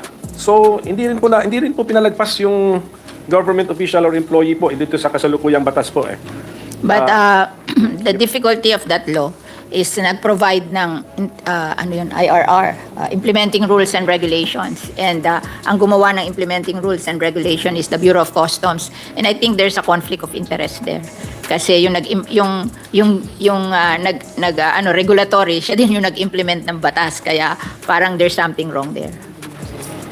Kasi minsan, from my experience in the many laws that I have passed, maganda yung law pagdating ng implementing rules and regulation, nawawala yung spirit of the law Ito po ba ang dahilan na kung bakit itong ating panukalang batas na pinag-uusapan ngayon talagang isinantabi natin ng Bureau of Customs ni hindi siya member ng enforcement group, ni hindi siya member ng council, but I think BIR is, the commissioner of the BIR is even a member of the council, but the commissioner of the Bureau of Customs. Ito po bang dahilan na we are so disappointed with the Bureau of Customs performance as far as enforcing the anti-agricultural smuggling law?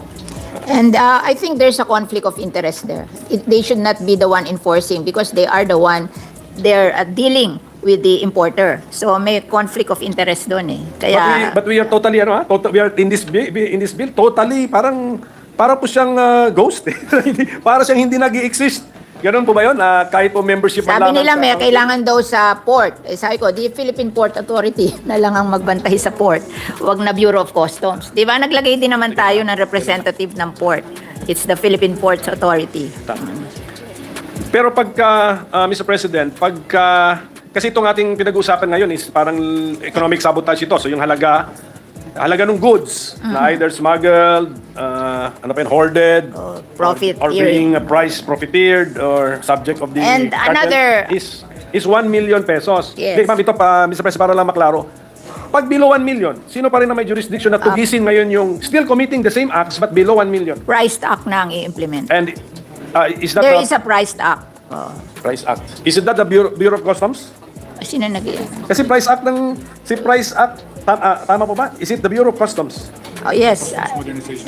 Because the Price Act is part of the customs modernization. The Bureau of Customs na. Ibang batas. Oo. No, Pero Sino sasagot sa tanong? Bureau of Customs na. Bureau of Customs still has power under the Customs Modernization and Tariff Act. But in this law, all this will be removed pag 1 million and above. On the products. Pagdating sa 1 million, sa below 1 million, we will continue to trust the Bureau of Customs. Yeah, that's okay with me. And the DTI daw and the DA. The DTI and the DA. Hindi pa. Nagwalok sa... Hindi, isa lang. Gusto mo na lang? Penalties. Mr. President, Senator. Hello. We recognize the gentleman from Sorsogon, Senator Escudero. Sorry to bother, Mr. President. Sorry. May I make an interjection on this point, Mr. President, while we're on the subject matter? Mr. President, Your Honor, for several days I've read in the newspapers that several raids are being conducted or have been conducted by the Bureau of Customs insofar as alleged hoarding of rice is concerned, which they blame for the spiking prices of palay and rice in the country. Mr. President, my question is, in the proposal of the distinguished sponsor, she says that the individuals should be, a case should be filed against the individuals responsible, those who helped them. Would that be correct, Senator Mendela? Aiding and abetting. Those who aided them and abetted. Now, Mr. President, I have read on several occasions for the past weeks, as I said, several raids being conducted. And it is a crime to hoard so much quantities of rice. It may, in fact, right now, under existing law, be considered as economic sabotage. My question is, if the individuals in this proposed bill are being suggested to be the ones to be liable, why is it that up to now I have yet to hear a name that is responsible for the hoarding of the rice that BOC has raided? And why is it that not a single case has been filed against any individual, much less named? Sa simpleng pananalita, Mr. President, hindi naman pwedeng may crime pero walang kriminal. Sa dami ng ni-raid natin, sa dami ng sinabi nating maling ginagawang pang-hoard ng bigas, bakit hanggang ngayon wala pang sinasampahan ng kaso? May the distinguished sponsor and chairman of the Committee on Agriculture enlighten us on this as she had promised and indicated earlier. Alam nyo, pare-pareho tayo ng frustration. I always read in the papers. I passed that anti-agricultural smuggling law in 2016 and there's a limit. And whenever I read the papers, yung limit nandun eh. Kasi nilalagay nila how much they confiscated. But wala miski isa na prosecute. Oo. And supposed to be economic sabotage non-bailable. Kaya kahit hindi nagtagumpay yung court case, at least nakakulong habang hinihear yung court case. Wala tayong nadinig na nakulong. Oo. So meron silang binigay sa aking report yung mga pangalan. Pero puro kumpanya eh. Victory JM Enterprise, Aster Send Incorporated, Lala V Aggregates Trading, Venita Consumer Trading, JBB Consumer Goods Trading, pero walang owner. walang owner na nakalagay dito. Puro name of companies. So, May I solicit the help of the distinguished sponsor, Mr. President, that during the budget deliberations of the Department of Agriculture, that this be asked of them? Yeah. Because again, I will repeat, imposibleng may krimen na walang kriminal. Hindi pwedeng nasa dyaryo palagi na may krimen na ginagawa, wala naman silang sinasampahan ng kaso. My second point, Mr. President, Your Honor, would be mention was made by our minority leader that with respect to the power and jurisdiction of the Bureau of Customs, on several occasions, so insofar as the raids published are concerned, the owner of the warehouse claims that he bought it from local farmers. If that is the case, Mr. President, we must distinguish between local rice and smuggled rice. Any rice that is purchased locally is not smuggled rice, and as such, the Bureau of Customs would not have any jurisdiction over it. And it seems like for the past few days and weeks, they have not been making such distinctions. Announcements were made also, Mr. President, distinguished sponsor, that they will distribute the rice to the Kadiwa centers. May I ask if the sponsor knows if that has been done and under what law that was done? Because if they have not yet even filed a single case against a single individual, what would be the basis of the confiscation, under what law and under which agency, especially if it was not imported to begin with? Mr. Senator, I will read to you the report of Bureau of Customs statement. The BOC filed 33 cases before the Department of Justice, 11 cases for customs broker unlawful importation of agricultural products, 22 cases as violation of the Anti-Agricultural Smuggling Act. But the DOJ says in the same hearing, citing data from its own National Prosecution Service, that under RA 10845 within the period 2016 to February 2023, there were 159 cases filed by BOC before the DOJ. 79 of these cases were dismissed for lack of documents, affidavits, and other required evidence, and only 9 cases were actually filed in court na nakitaan ng DOJ na may probable cause, and they are currently being litigated in the RTC. Nagtataka lang ako ba't hindi nakakulong kung malaki amount, and it should be economic sabotage and unbailable. And additional note from them, a case can only be filed if there is approval of the Bureau of Customs Commissioner. Yun ang problema natin. With the batting average, Mr. President, of less than 10% insofar as the number of cases filed compared to those that they filed cases against, I think that is a very poor batting average and would not in any way be a deterrent insofar as future similar activity that we desire or seek to prevent in the future in order to prevent this current crisis insofar as the rice supply in the country is concerned. I submit, Mr. President. Thank you, distinguished sponsor. That's why I was telling my distinguished minority floor leader that we cannot include the Bureau of Customs in the implementing agency for this anti-agricultural smuggling law, anti-agricultural economic sabotage law, because there is no good reason why we should include them because of the failure of our previous anti-smuggling law. Okay. Thank you for the... And besides, can I add? Yes. There is a provision of the law that they should implement the national single window system, which will computerize all the importation of all products here in the Philippines. And we are the only one in Asia which has no national single window system. How come they don't want to implement? It's provision of the law. So makikita mo doon na talagang walang intention to help us solve this problem, di ba? Kasi kung talagang desidido ka, in-implement mo na yung national single window system. Kasi doon, yung mga importer don't have to go to the customs. They apply importation online. Wala nang contact with the Bureau of Customs. But it's a provision of the law and they haven't implemented it for a long, long time. I don't know why the reason. Kaya dito po sa batas natin, we are forcing them to implement na yung national single window system. May we know in what section that can be found, ma'am? Nasaan yung Because I have read the bill. Hindi ko po nakuha yung Section 5 daw. topic na yan. Section 5? Yes, it's here. Page 6, line 15. Okay, that's the only mention of the BOC. We are now mandating it to... Yeah, we have always asked them to implement that because Okay. that is really would be a deterrent to smuggling kasi ano na yan digitalized na ang importation pero they haven't implemented it. Mr. President, our sponsor mentioned the cases and Senator Escudero mentioned the batting average or conviction rate at a very low percentage. May we know who are the prosecutors prosecuting the anti-agricultural smuggling violations? Are these prosecutors lawyers from BOC or from the DOJ? The DOJ. Okay. But the DOJ said without the permit of the Bureau of Customs, they cannot the cases cannot be filed. What does that mean, Mr. President? Without Sila the ang permit? nagfa-file ng case. So the BOC under that law, itong law, Oo. which we intend to repeal, no? The BOC parang Sila exercises The right to file cases. initial judgment. It will clear the filing of cases. Ngayon po, pagdating po sa ating panukala, the prosecutors who will prosecute the violations of this law will still be our DOJ prosecutors. So, how will the system improve po? As far as prosecutors are concerned, parehas lang. So, They what will is file the the case. improvement? They will file the case. So, no need to get the clearance of any other agency. Diba? Oo. Pwede, pati council, prosecutor na. It's DOJ.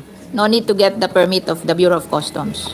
Yes, but does the team of prosecutors or the DOJ prosecutors still need to get clearance from any other agency, not the BOC? Wala na. Wala. Kasi that's why, kaya nga huwag tayo bumalik sa ganong setup kasi baka tayo po ma-frustrate ulit sa ating Wala. And earlier, Mr. President, our sponsor said that she intentionally did not include the BOC, the customs, in any of the bodies mentioned herein because of conflict of interest, because they issue permits or they deal with the importers or they issue permits. It's the DA who issues the permit unless there's no need for a permit. Oo.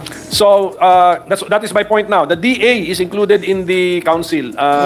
Do we not fear a conflict of interest in this particular case? Because the one issuing the permit is the Bureau of Plant Industry and other regulatory agency, not really the head of DA or the USEC of DA or is that. Usually director lang yan. Yeah, but they belong to the same department. So I'm just pointing this out. But if the author says that if the author and sponsor believes that that conflict of interest issue with the BOC will not rear again its ugly head in this setup, then I will trust the judgment of the sponsor, Mr. Kasi yung President. permit naman, it doesn't follow the smuggle, di ba? Oo nga. O, pag nag-issue ka lang ng permit. Oo. Ang question of whether you allow smuggling is with the Bureau of Customs. But if you just issue the permit to import, wala naman pang smuggling yun. Oo.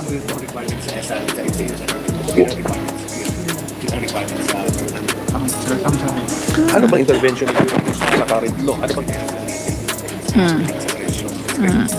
Kaya nga, tinanggal na natin yun.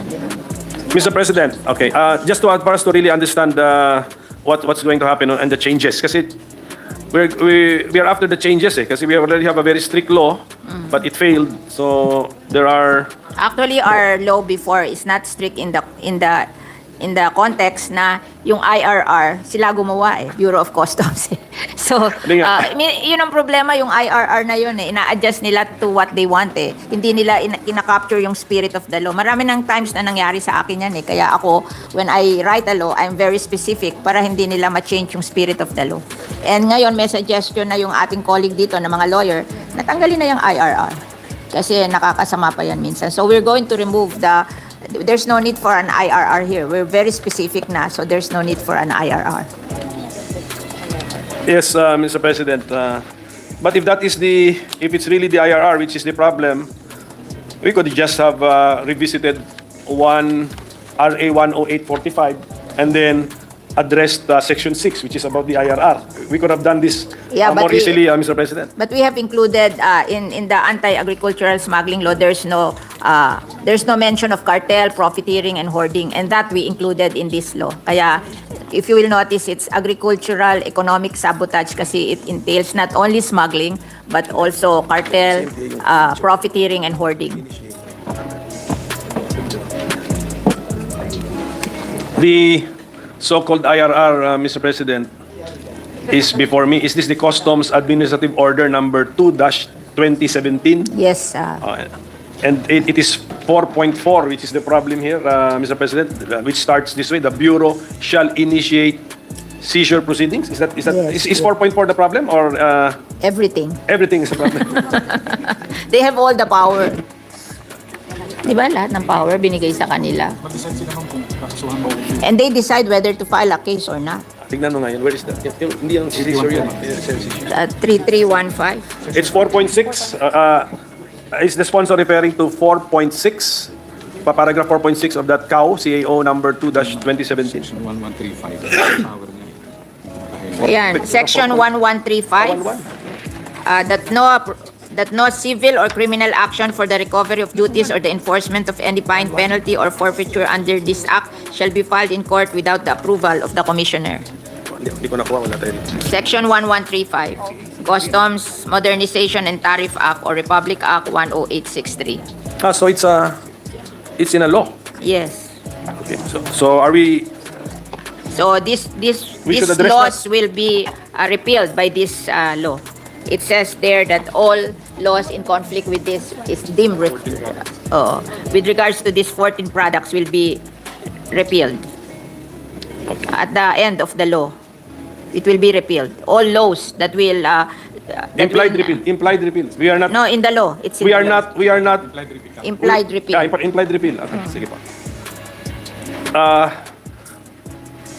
If the Customs Bureau is really suspect, Mr. President, why are we allowing the same rule or regime to continue with the 1 million, with the below 1 million amounts, Mr. President? Dapat siguro baguhin din natin yun, Mr. President. Not in the sense na gawing life imprisonment and no bail, but it's still criminal. It's still gusto natin to kasing economic sabotage and non-bailable because it's only when the life imprisonment is the which exempt us. Kasi pag hindi life imprisonment, hindi natin pwedeng gawing non-bailable under the law. Yes, Mr. President. Kaya but kailangan malaki. Yes. Okay na po itong approach dito. Nag-alala lang ako doon sa below 1 million, tuloy-tuloy ang smuggling kasi nga hindi na natin tinatrust ng Bureau of Customs sa ginagawa nilang trabaho nila, pero iniiwanan natin yung segment na ito sa kanila pa rin. May proposed amendment daw tayo. Maybe you can do a proposed amendment. Take note nyo lang. Committing any of the acts enumerated under this section from 8 to below the 1 million peso threshold at least 3 times. Or committing. Parang pag ginawa niya ng several times, pwede na rin siyang below 1 million, pag ginawa niya 3 times, tatamaan na siya nitong life imprisonment. So, Sige.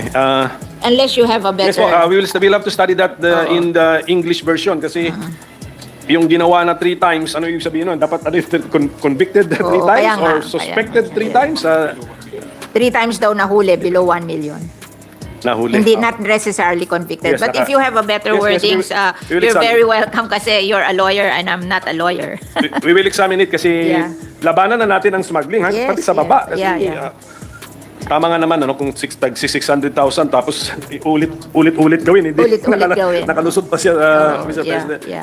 Ngayon, Mr. President, pwede ba, I will go back to those who will be punished with life imprisonment, who will aid or abet the person who committed the actual act. Sino po itong mga to? An example, kasi kunyari, our bill mentions trucks. So ginagamit ang truck to transport ano. So you mean to say even the driver of the truck, Mr. President? Lahat. Lahat na na-involved will be punished. So, okay, so unlike sa 10845, I think ang approach doon, I think we those who are involved but not really the brains or not the origin of the criminal intent. Diba? I mean, yung author of the criminal intent and then who acted on that criminal intent, he is really the principal and then we send him to jail, life imprisonment. But those na nadadamay lang po, in our current wording, tama po, life talaga sila. Life imprisonment. Mahigpit talaga itong batas namin and if you don't agree, maybe you can suggest Yes, we will something study that. but really, we're so fed up eh. I know. We noticed that, Mr. President, when we were reading the bill. This is really an all-out declaration of an all-out war against large-scale smuggling, hoarding, profiteering, and cartels. Price Because fixing. from my life's experience, I think talagang ang nagdadala para mag-improve ang agricultural sector natin would be the value chain.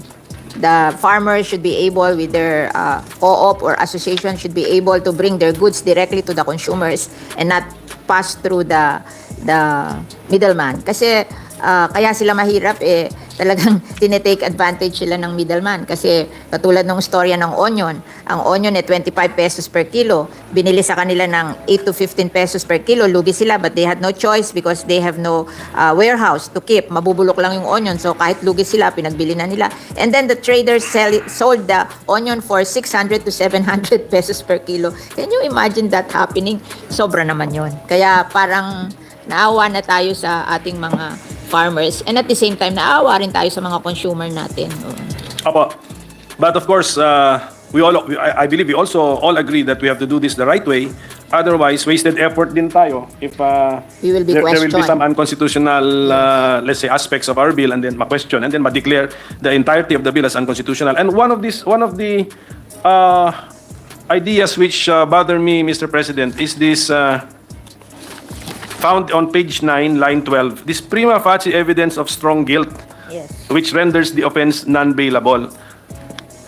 If the author is open to revisiting this, kasi the crimes are already punishable by life imprisonment. Tama? Ang crimes natin, therefore, making the offense non-bailable. But we have to give the accused, the suspects, their day in court to prove that the evidence against them is not strong. So, kung pwedeng hindi pangunahan ng batas that this is already strong evidence of guilt, because I think the constitutional setup leaves that for the judge to determine, Mr. President. I have a explanation here.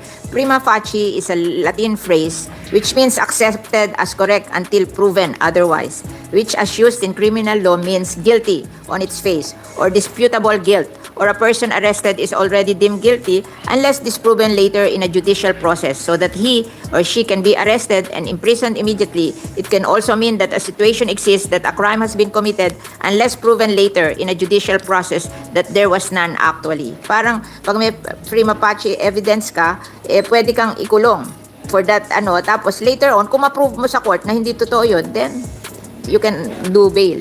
I think that will happen, Mr. President, if we have prima facie evidence of violation of this law, which is punished by life imprisonment, so makes it non-bailable. So I think we should keep our hands off on the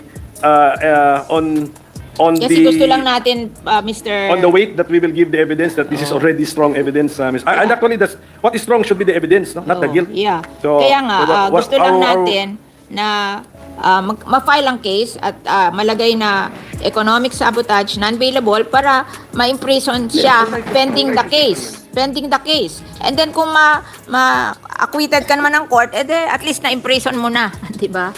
Kasi hindi nadadala eh. Hindi nadadala. Ako, I'm not even sure na we can win the case in court. But at least, nakulong na. Kahit sa maikling panahon. Tingnan mo kayo.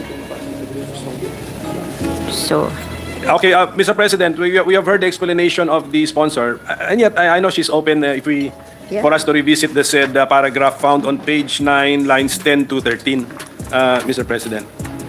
Kasi pagkaintindi ko, when you are charged with a crime punishable by life imprisonment, that's non-bailable. yes. Yes, but Yeah. you should have your day in court to prove that the Yeah, evidence yeah. against me is not strong. Therefore, I should have the right to post bail. Yun. Yeah, yeah. So the law should not qualify that some things are already strong evidence of guilt. That is better left to the judge. So I know that the sponsor is open for us to revisit the said paragraph, but we get the idea. And don't worry, because for as long as we make it life imprisonment, that is already the severest penalty. Yeah. That's the only way. Session suspended.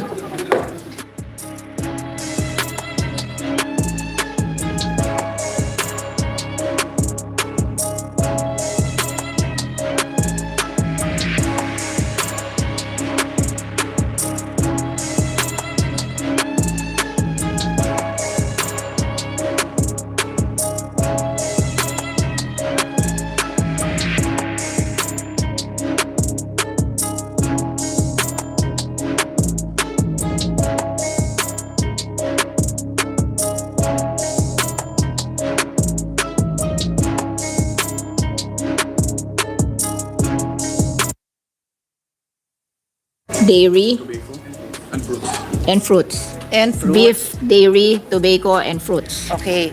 So, hindi ko naman ho ito, this is a, how would I call it? This is a...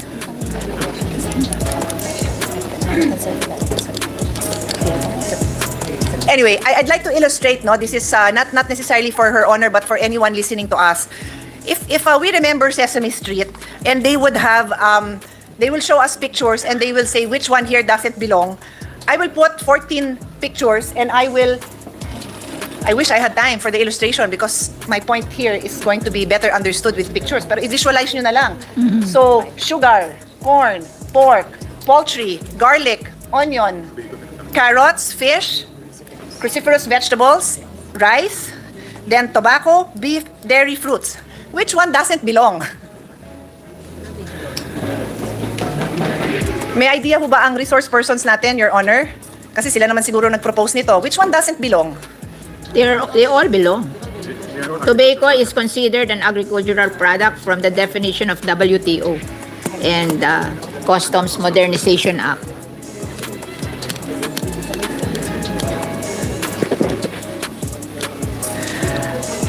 Kasi po, if I look at the definition of economic sabotage in agriculture, it states in your Section 3, letter E, economic sabotage in agriculture refers to any act or activity that disrupts the economy by creating artificial shortage, promoting excessive importation, manipulating prices and supply, evading payment or underpayment of tariff and custom duties, threatening local production and food security, gaining excessive or exorbitant profits by exploiting situations, creating scarcity, and entering into agreements that defeat fair competition to the prejudice of the public. So ito po, tama ba? Basically, this is the crux of this bill, no? It's defining what is economic sabotage in agriculture. Tama po ba? Yes. Okay. And I will now relate that to the Declaration of Policy, which states that it is also the policy of the state to prevent smuggling of agricultural and fishery products as this negatively affects agricultural production, supply of agricultural products, stability of prices, and threatens the food security of its people. Paano ho nakathreaten ng food security ng mga Pilipino ang tobacco? Kinakain ho ba ng mga Pilipino ang tobacco? But it is defined as an agricultural product. Maybe ang justification nila sa tobacco is yung smuggling ng tobacco will make tobacco cheaper sa mga tao, na it will defeat the purpose of us imposing higher taxes on tobacco, so it will become more expensive, so people will not use tobacco. Ay, teka, ulitin ho natin yun. People will not use tobacco. Gusto ho nga natin yun, di ba? Kasi nakakasama because sa of the katawan high ng tobacco. taxes, it becomes expensive.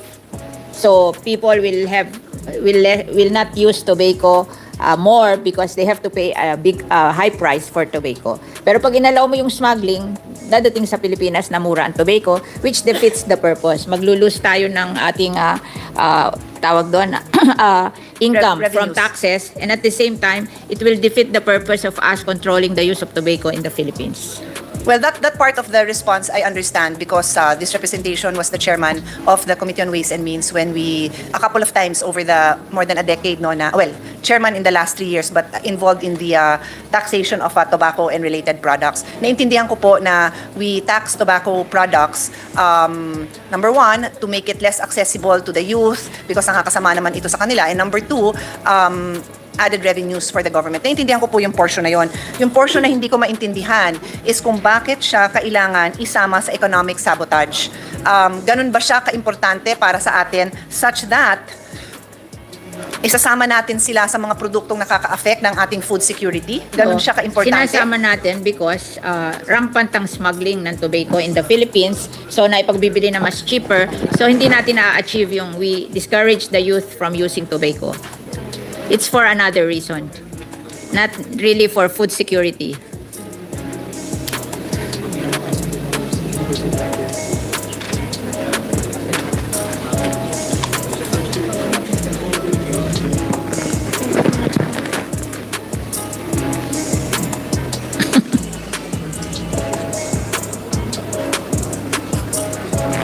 Which one is that? Negative.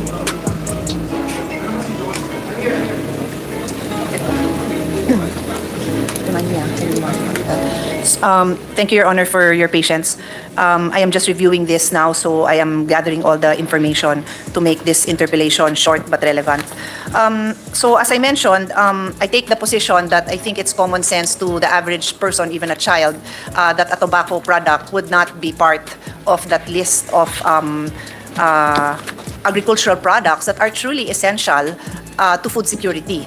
But it is essential for our health that we control the cheap tobacco coming into the country. For our health? Because if it's cheaper, then more young people will use tobacco. That will But Your Honor, later on I will give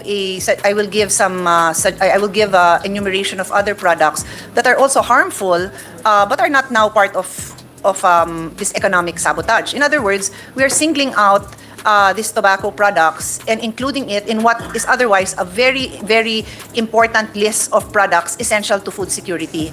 And, I beg to disagree that tobacco products should be included in this but list. they are the livelihood of the majority of people in the northern Luzon. If it's not for food, it's a livelihood of people.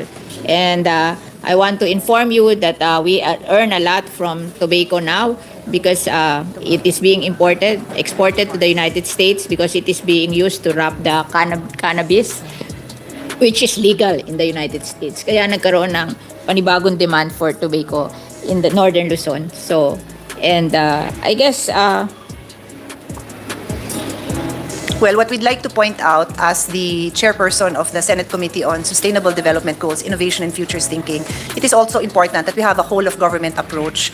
When we choose to rely on a harmful product as the source of livelihood of our people are exposed But to the they are ill not, effects of... May I just continue, Yeah. finish my statement? Our people are exposed to these harmful products, and it does not, with all due respect, justify promoting this livelihood if, in fact, there are other products that can be promoted that are less harmful or if possible not harmful to our Filipino kababayans, in the Filipino farmers in particular. In fact, that is the reason why we have a law giving the share of the revenues from the tobacco products to certain regions, precisely so that they would promote the promotion of alternative products.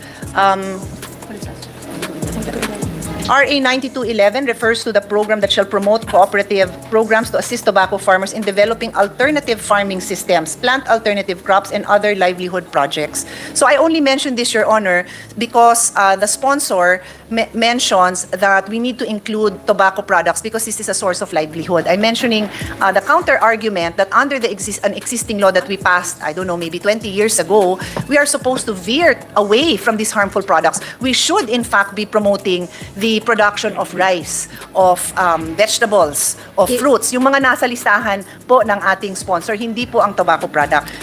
That is just my intervention on that point, Your Honor. But as I was explaining, if you allow the smuggling of tobacco, it will come to the Philippines cheaper and more young people will use it. And then at the same time, we lose yung proceeds from taxes. I'm just pointing out that there is a new market for tobacco abroad, not in the Philippines, but because it is being imported by the United States. Imported by the United States.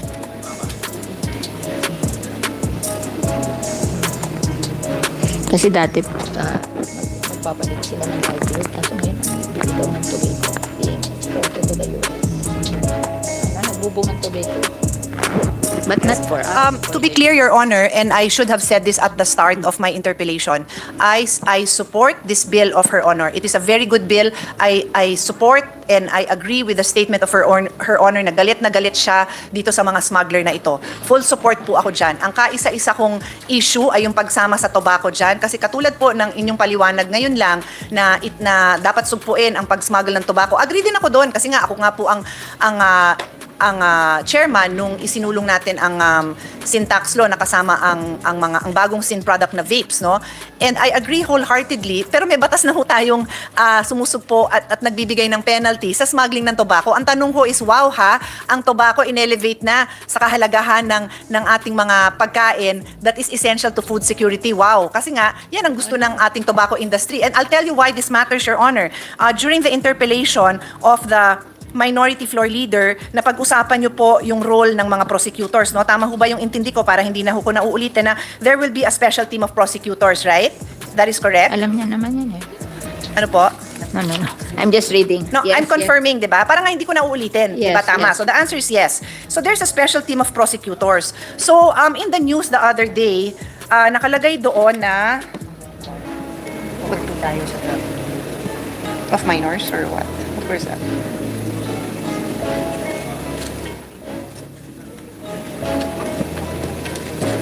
So in the news yesterday, it says there that the Philippines is number 2 in terms of child abuse cases and online child abuse. And I think everyone is aware that, well, our Deputy Minority Floor Leader is here on the floor with us. She's also very much active in strengthening our ability to prosecute trafficking, those involved in trafficking, to do whatever we can, because these are our children that are being victimized here, are women, the most vulnerable. So marami ho tayong mga crimes na kailangan ang full attention ng ating prosecutor. And agree po ako that our prosecutors will also be involved in addressing economic sabotage dito sa mga walang hiyang mga importer ng mga overpriced or smuggled or kung anumang violation nila sa mga essential commodities. Again, banggitin natin yung bigas, gulay, kung ano mang importante. Pero pag sinama sa tobacco, parang ako naman, agree naman ako, ayoko talagang niloloko din tayo ng mga yan. There was a time, Your Honor, 6-7 years ago, during the time of President Duterte, na nawala na ang Mighty, tama ba, Mighty cigarette? Kasi number 1 din yan sa ganon. And full support ako dyan na masugpo yung mga yan. Full support ako. Pero when you elevate it to the importance of an essential food commodity, medyo, I think that's pushing it because it is not fair to the Filipino people who are suffering na yung tabako ilagay sa same level ng essential commodities katulad ng kinakain nila araw-araw. Yun lang naman ang position ko, Your Honor. I will just park it there because we may disagree in principle, but I cannot support that ang limited resources natin, including the prosecutors, will be giving the same amount of attention for the smugglers of essential goods like rice. Same attention yung ibibigay nun doon sa smuggler ng tobacco. Yun lang po ang comment ko dyan. We accept your manifestation. Thank you. And then, Your Honor,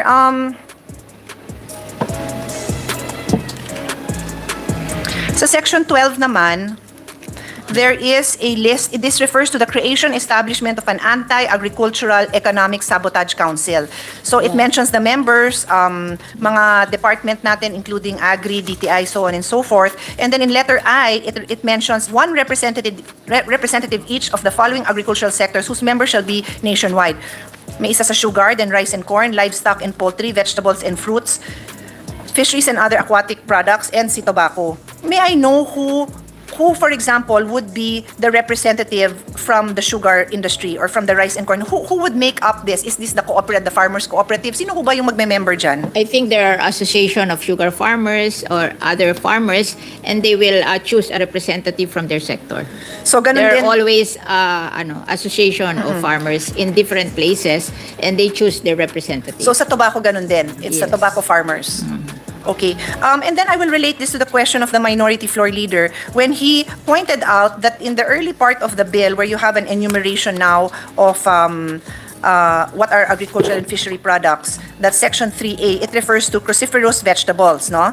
And then, itong Section 12 yata, if I'm not mistaken, unless, am I mistaken? No, tama, 12. There is also, it also, I don't know, kasi parang ito yung na-refer ni Minority Floor Leader, vegetables and fruits. Pero I don't think that answered his question na ano ba talaga ang vegetables na sakop nito? Cruciferous lang or all kinds of vegetables? No, I think all vegetables naman. Pero meron talagang vegetable na parang talagang ini-smuggle. Hindi naman lahat ng vegetable ini-smuggle. So they are just choosing the ones which are really smuggled. Oo. Kaya medyo may qualification sa iba nga very specific na it's parang garlic, onion, carrots, and cruciferous vegetable. Kasi this is daw yung medyo palaging ini-smuggle. Oo. Hindi naman lahat ng vegetable ini-smuggle. No, but in terms of defining the subject of the crime, we need to be very specific. If you include the word cruciferous to describe vegetables here, then we cannot include non-cruciferous vegetables. Is that clear? So in other words, yes. tomato, hindi naman cruciferous yun, di ba? Oh, pero hindi cruciferous We will yun. not include Kaya nga. non-cruciferous. So So yung parang sinasabi nila yung cruciferous vegetable ang ini-smuggle. And you're sure, kasi this law is not meant to be amended every year. Hindi natin to pwede balikan tapos, ay kasama, ba't hindi nyo nalang isama? Kasi, Yeah. alam mo, I'm really shocked. Si tobacco, excited kayong isama, pero yung ibang gulay, di nyo isasama? Hindi ko talaga maintindihan. No, they are not being smuggled naman eh. Kasi meron talagang may tendency to smuggle. Alam mo kasi tingin ko yung tomato, mabubulok eh pag in-import mo. Maybe we can import tomato na canned but not fresh, no? How about potatoes? Pinili nila yung madaling ismuggle, yung talagang may tendency i-smuggle. Like About potato? garlic, onion, and carrots. Hindi, kasi kung garlic, onion, and carrots lang, hindi wag nyo na isama si cruciferous dahil paulit-ulit ito tayo sa daw, garlic, onion, and carrots if that's all you want to include. Family daw to ng cabbages eh. Yes, Broccoli. I yan. know. I'm Kasi addressing my I to know eh, to the, tingin ko, produce in cold weather, no? Oh, kaya medyo may shortage. Pag nagsi-shortage sa car region, then we import.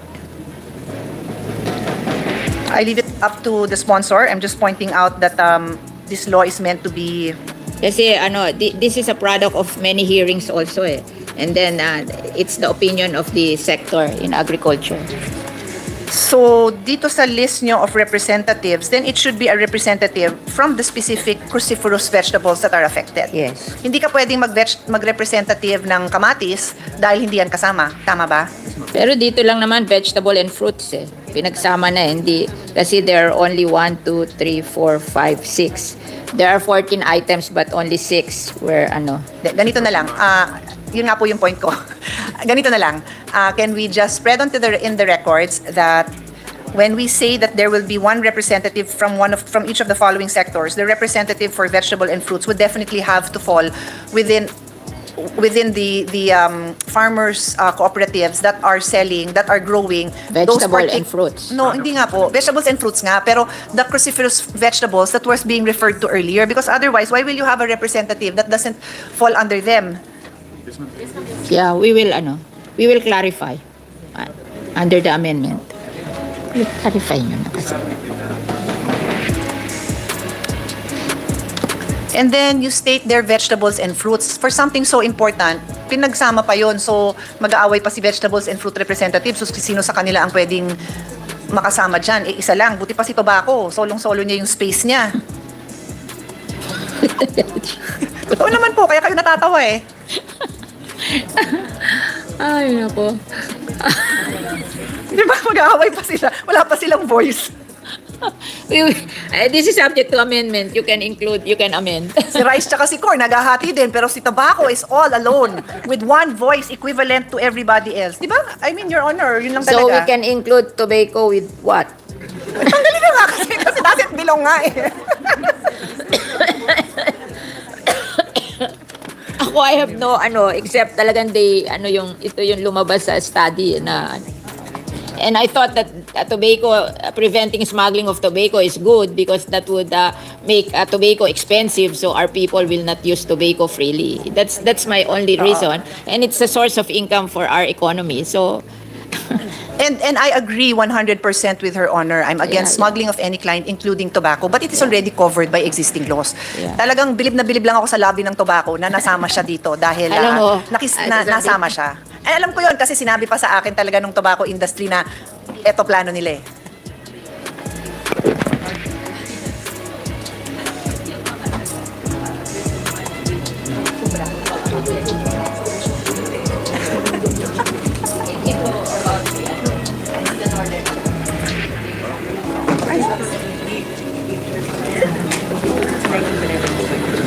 Alam niyo po, yung pinaninindigan kong kalusugan ng kababayan natin, regardless naman po kung anong region, pinaglalaban ko lang ang kalusugan ng mga kababayan natin from whatever region, north or south. So that's why it's my sworn duty to bring this up during our deliberations. for the Your information of our dear senator, in my family, walang smoker.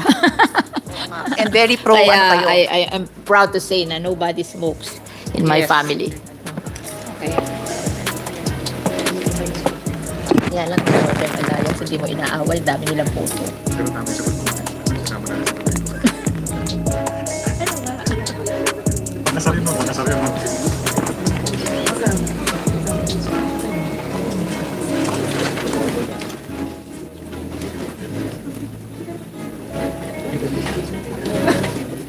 Your Honor, I just need half a minute to go through my notes, but I think I'm done. I think That's I'm done. okay. I have plenty of time.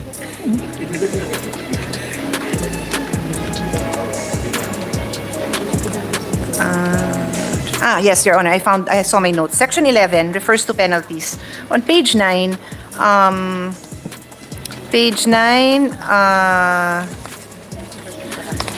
line 17, the paragraph reads, provided further that any person found guilty under this act shall also suffer the penalty of perpetual absolute disqualification to engage in any business involving importation, transportation, storage and warehousing, and domestic trade of agricultural and fishery products. To be honest, Your Honor, I like this. Kasi yung gumagawa ng karumal-dumal na smuggling na yan, talagang gusto ko na silang mawala sa mundong to eh. No? However, and I hope the minority floor leader is following, I don't know if that's unconstitutional if you can prevent somebody in engaging in a trade. Page 9, line 17. Kung nahuli ka. If you are found guilty, the penalty is perpetual absolute disqualification to engage in any business involving importation, transportation, storage, and warehousing, and domestic trade of agriculture and fishery products. I've never heard of this kind of penalty. I love it, to be honest. I am conflicted. Kasi nga, ayoko na talagang makita yung mga mukha nila, mga pangalan nila, yung mga anak-anakan nila to do these things. But I am not aware if we can do that. You can prevent them, just to let me finish lang po, you can prevent them from doing business with government and getting a permit. Pero to engage in business, I'm not sure. It's a very interesting question which I challenge all the lawyers in the halls of Congress now to research. Kasi hindi ko pa narinig na na-prevent mo yung tao to engage in business. I just want to inform our good senator that it is already found in Section 4 of Republic Act number 10845 or the Anti-Agricultural Smuggling Act of 2016. So my question remains, baka unconstitutional po yun. Again, it is just a question. I put it out there. I will also study it, pero I hope we can all study it. Kasi sabi ko nga, kung ako gusto ko rin gawin yan, pero we need to be constitutional, no? And I think this is my last point, Your Honor. In the same section, the next paragraph states, provided furthermore that the agricultural and fishery products subject of the prohibited acts and the properties used in the commission of the crime of agricultural economic sabotage, such as but not limited to vehicles, vessels, aircraft, storage area, warehouses, boxes, cases, trunks, and other containers of whatever character used as receptacles of agricultural and fishery products shall be confiscated in favor of the government. Eh paano kung nag-rent lang ng warehouse at wala namang alam si warehouse na nagva-violate po ng crime yun? Paano din kung nag-rent lang ng vehicle? How can you That's why categorically say that I it will think be it is confiscated? provided there so that people are more careful of dealing with smuggler and these people, you know. And that is a very fair warning. But when we put it in a law, it is a deprivation of property, which is enshrined in the Constitution. We cannot deprive anyone of life, liberty, or property without due process of law. Yeah, there will be due process, but it's used in a commission of a crime, so it can be held. May I request the lawyers to review this? Kasi medyo maraming provisions na possibly unconstitutional. Hindi ko na uulitin yung mga pinoint out ni Minority Floor Leader. Ilista But na lang. I love this law, as I said. I just don't like tobacco being elevated to the level of basic necessities. But otherwise, I'm very supportive. Gusto kong itapon sa Pacific Ocean, kawawang mga isda na makasama itong mga smuggler na to. Kaya I support, kaya ayoko lang maging unconstitutional, Your Honor.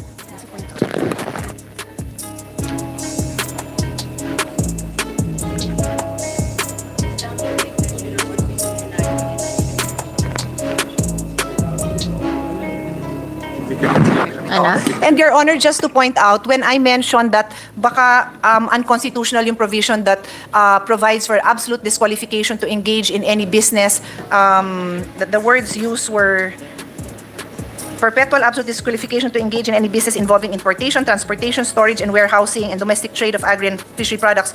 Her Honor responded that this is already found in the Anti-Agricultural Smuggling Act. But to be clear, what is provided in the Anti-Agricultural Smuggling Act is this provision. Any person, natural or juridical, found guilty under this act shall also suffer the penalty of perpetual absolute disqualification to engage in any business involving importation. Unang-una, napaka-limited nung sa act na yan sa importation. Number two, you need you need government clearances to import. That's why yung sinabi ko is you can prevent them from dealing with government or engaging in something that involves a government permit, and that's why the importation I feel should be okay. The provision as it stands in the law. Can I intercede? Of course. Because that particular law is against smuggling only, but today we are widening the scope. It's cartel, hoarding, and Yes, Your profiteering. Honor. So maybe it's wider in scope. Yes, but when you define the crime and you widen its scope, the penalty should not be violative of the Constitution, and the Constitution still states that there is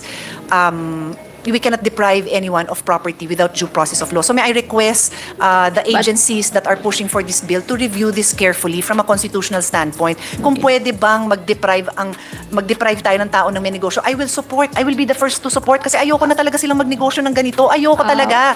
Pero ayoko din naman masayang ang energy natin na pagkatapos natin hulihin yung mga yan, matapon lang yung kaso, sabihin unconstitutional. We have talked to the minority floor leader. We will list down all the questions with Thank regards to legality, and then Have it they will studied. study. And maybe we can also ask Your Honor DOJ to study kasi nga the prosecutors are under DOJ. Yes. So kasama po sila doon. And I recall now that you mentioned DOJ, Your Honor, may isa pa pala akong tanong dito. This is under the provision on the We will list down all the provisions. the powers of the council. Under the powers of the council, here we go. This is section 13. Hanapin nyo na lang. It says under section 13, hindi ko pa take up now. Under section 13 letter G, the council shall have the following powers: to freeze the funds, properties, bank deposit, placement, trust accounts, asset and records belonging to a person suspected of the crime punishable under this act. I'm not aware, Your Honor. We have Floor an Leader, amendment already. Do we criminalize? Paano kung sabihin ko na I'm suspecting na meron ka sa bulsa mo, Mr. Minority Floor Leader, na binili mo doon sa tabi-tabi na walang permit na sibuyas?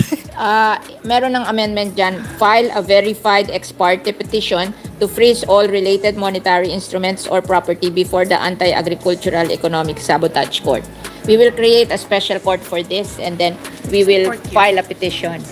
If we are going to freeze, we will file in the court. Wala pa ho akong nakitang court dito, or is that No, also there will be an amendment. Because the Committee on Justice is supposed to pass a law on Anti-Agricultural Economic Sabotage Court, special court. The has agreed to that, the Supreme Court. And instead of passing a separate law for that, he will just make an amendment to provide for that in this law, in this probable law. Senator Tol. So he will make the amendment on Monday. And there will be a court, special court for this. And they said that if they are going to freeze, they will file a petition with the court. If there is a need to freeze, they will file a petition with the court. Okay, we'll read it, Your Honor, when the amendment is made. Yeah. And then on the same provision, section 13, letter M, it also gives the council the power to hold in custody and dispose of confiscated, seized, and or surrendered agricultural and fishery products subject of the crime of economic sabotage. That's a very vague word, yung subject of the crime. Na-convict na ba? Na-filean ba ng kaso? Yeah. We Hindi just, ako. we will not dispose unless Oo. the But the court choice of words, baka naman the team court has- can work with let's improve it, Your Honor. I know this is a priority bill, pero hindi personally ako hindi ko kaya tong i-review lahat ng pati mga small words like this, because this violates basic rights.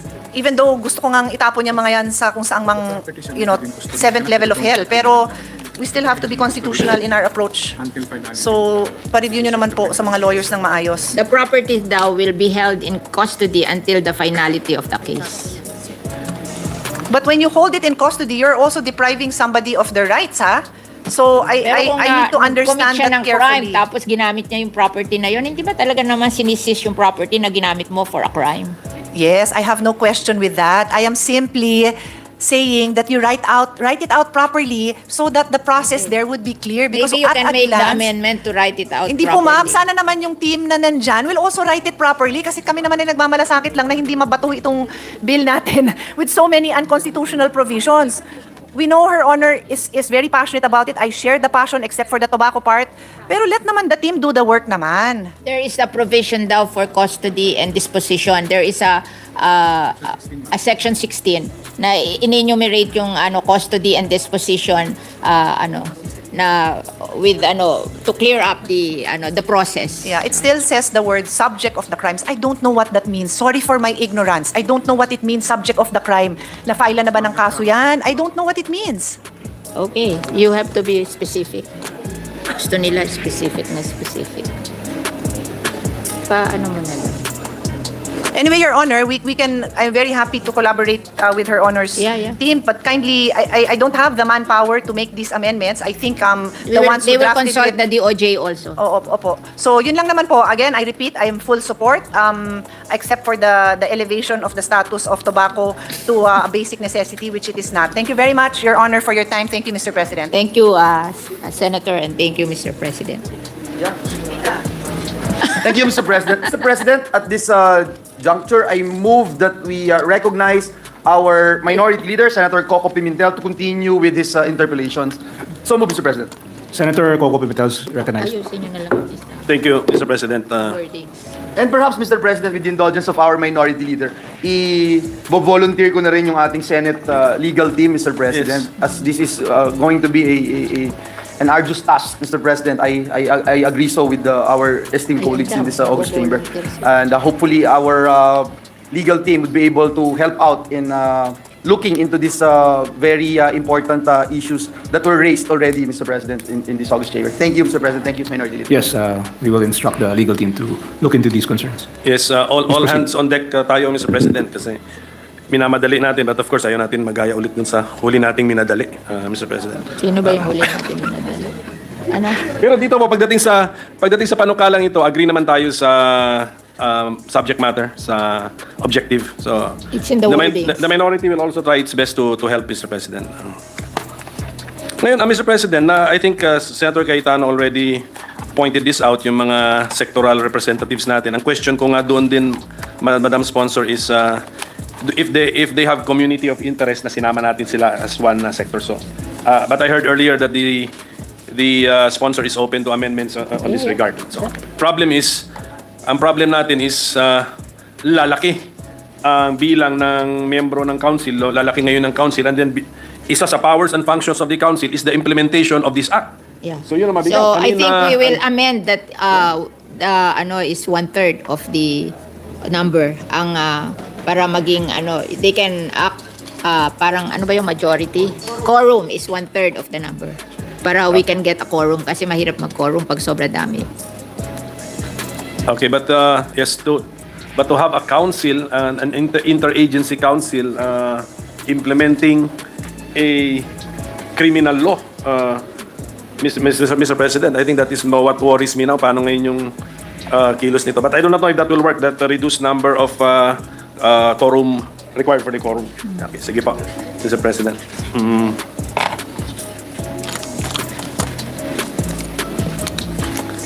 Where there are some styling amendments that we will introduce, Mr. President, we'll just write this down. But there is this word found on page 6, line 1, the word resort. Is that intentional, Mr. President? Allowing the use of a private port, fish landing site, resort, and/or airport to perpetuate economic sabotage. Resort. What do we have in mind, Mr. President? Here? The tourist resort? Kasi daw doon dinadaong yung mga smuggled sa mga resort, parang private port. Hindi naman nila dinadaan sa port na major. Like sa Mindanao, sa Zamboanga, daming private port. In fact, doon dinadaan yung Sa port. But this one is a resort. Minsan kasi yung mga resort may port din eh. And then, di ba meron din tayo mention dito that all of those anong tawag mo doon? Equipment, vessels, used Will be confiscated. Yes. Do we also envision that resort is included in that general rule? Yeah. The resort will be closed down? No. They will. Kasi if you are letting them use your resort to do illegal trade, that's not good. What can we do? Yeah, under this bill, what can we do to the resort? It will be closed. Will be closed. Kasi hindi na po naulit kasi ang mention ni resort actually. So Hindi, sa Mindanao, dun sa Zamboanga City, we went there to I remember we went there to investigate yung mga smuggling of rice, and we found out that there are many ports in Zamboanga City, private ports, di ba? Ang dami. Hindi naman sila dumadaan doon sa major port doon sa mga private ports thank you for that input, Mr. President. Section 7, which is found on page 7, mentions existing shortage or emergency. Line 4. Must this shortage or emergency be officially or formally declared, Mr. President? It should be declared by the council daw. Declared by the council. So the council will declare that there is a shortage, or the council will declare that there is an emergency. So it's formally declared. Ngayon, we are also encountering scattered in the bill, Mr. President, this concept of unreasonably increase the price. So when will we breach that standard, Mr. President, that the price has increased unreasonably, Mr. President? We will have a daily price index. And then if it's unreasonably beyond the price index, then that is unreasonable. So how will the people know, the traders know, There when will it be is unreasonable? the price index will be mandated to be done by the Department of Agriculture, AMAS, and the Bureau of Agricultural Research, and they have to publish it every day so the people will know what is the price, and if it's unreasonably beyond that price, then we can say it's unreasonable. Yes, that is my question actually, Mr. President. When can we say that it has become unreasonable? Let us use the price as 100. Oh. So what is now? It's unreasonable because it's 120? 110 daw, 10% higher. 10%.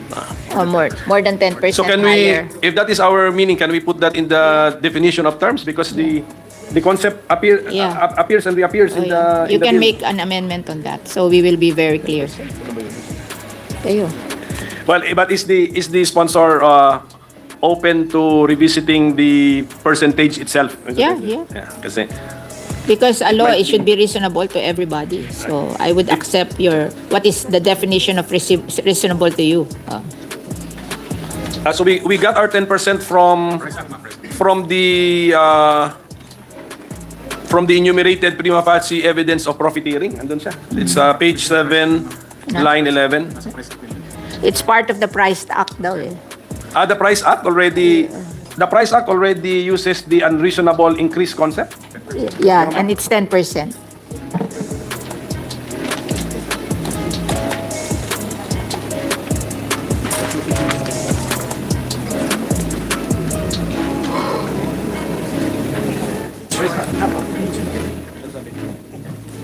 Nasa Price Act ba?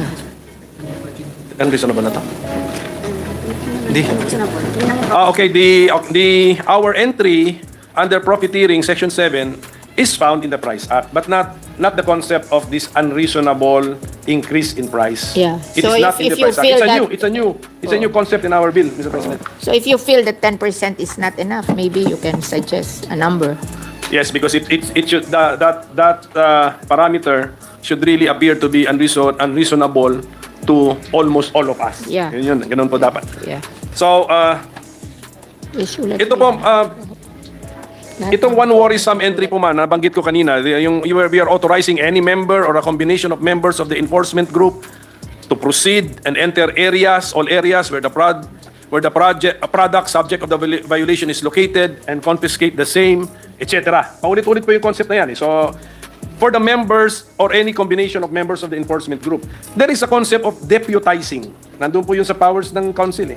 So when a person is deputized, will he be now considered as a member of the enforcement group? So that that deputized person will also have the same powers of the member of Not the enforcement necessarily. No. group? Can we make that clear? Yeah. Na ganun na mangyayari. Section 10, mandatory record keeping. Ito po, the failure to produce records will be prima facie evidence of violation of this act already, Mr. President. Because they want the records, so they will see if what you're doing is reasonable. Okay. So what's wrong with recording? Lahat naman ng business nagre-record. Para sabihin mo wala kang record, nagbubulaan ka lang, ayaw mo ipakita yung record mo. Kasi lahat naman ng business nagre-record Kung ano yung inventory mo, you have a record. Because that's part of the operation of the business. And if, let's say, it's professionally managed, that's part of the auditing that you see if the record is correct. So, I think that's reasonable that they produce the record if they are asked. Kasi wala namang business na wala record. But then all of a sudden, the charge now is this large-scale economic sabotage, Mr. President. When, example, this is just a small-scale operation, and they are not really that meticulous and professional with the record keeping. I don't think those who are all of a sudden, ang assumption, 1 million and above na kaagad yung, Hindi siguro. yung goods. Ang small operation will not do cartel. If you do cartel, profiteering, and hoarding, it's more of big operation. Hindi ginagawa yan ng small operator. That's correct, Mr. President. Ang worry ko nga, yung hindi nag-keep ng record is probably most likely a small operation, Mr. Small President. operation yun. Yes. And then, yes, and if that small enterprise fails to keep records, Maybe we that can, will be charged under the owner or the... if you are able to put, let's say, we can define whether it's small, medium, or micro. Parang pwede natin exempt ang micro and small, depending kung ano yung level ng micro and small. Kasi tingin ko yung micro and small will not be able to do hoarding, profiteering. Yes, I know, or Mr. President, but siguro yung the failure to keep records will not be an intentional failure to keep records. It's just because that's the way it is with micro and small. Yeah, yeah. Kawawa naman Kaya sabi natin maybe dito, failure to we do can such exempt records. micro and small. Yes, Aba. Mr. Thank you. Minority Floor Leader, maybe we can exempt micro and small. Sige po, at least... So you will feel comfortable. Yes, let's revisit that section. Yeah. And then, Mr. President, meron tayong sa powers of the council, found on page 12, paragraph N. So, line 4 po yun. To grant monetary rewards and other incentives to informers who give vital information leading to the apprehension, arrest, detention, prosecution, and conviction of person or persons who are liable for the crimes punishable under this act. So, can this be used as a basis now to, again, request for CIF or confidential and intelligence funds, Mr. President? We were thinking that what we will be able to profit from the products that we are able to confiscate because of smuggling or hoarding or all this crime, we will be able to sell and use that as we are not supposed to ask anymore. So this will not be the basis for asking for any agency or even the council asking for I think additional or new CIF, Mr. no. President. I think what they will ask for would be the operation of the office. Not for intelligence. We hope that what we can confiscate, we can sell and use that as intelligence. So can we go to that? Yes, I will go to that topic already, or subject matter already, Mr. President. Page 16 yan That is found on page 16. The disposition or the use of the properties used in the commission of the crimes. Is it possible, Mr. President, that we remit to the general fund the whatever we can raise, Mr. President, instead of allowing the enforcement group and some other parties to receive monetary or financial benefits, Mr. President, from their actions? Kasi baka malihis na po baka malihis. Baka sa council. Special account ng council. Hindi yung ibabalik sa national government. That would be very difficult to access when you need it for the operations. So the council will have its own Special fund. special fund. I do not know. I think I need to consult with an expert, Mr. President, yeah. on how that will work. And then one thing which bothered me is yung mga vehicles, vessels, aircraft, we can declare them for official use by the council. If we can abandon this idea, Mr. President, I mean... What do you want to do with them? Sell them, and then, ang aking idea, sell them and then remit to the general fund the proceeds. Kasi, imagine mo, vehicle used by smugglers, ngayon, now used by government officials, Mr. President. We can do that. We should abandon this idea, yes. Mr. President. Yung And then- mga items na lang siguro. And then last na lang siguro po na last two topics. This is ito pong on the goods themselves. Diba? The goods. Aren't the goods the evidence of the crime? They are. Tama.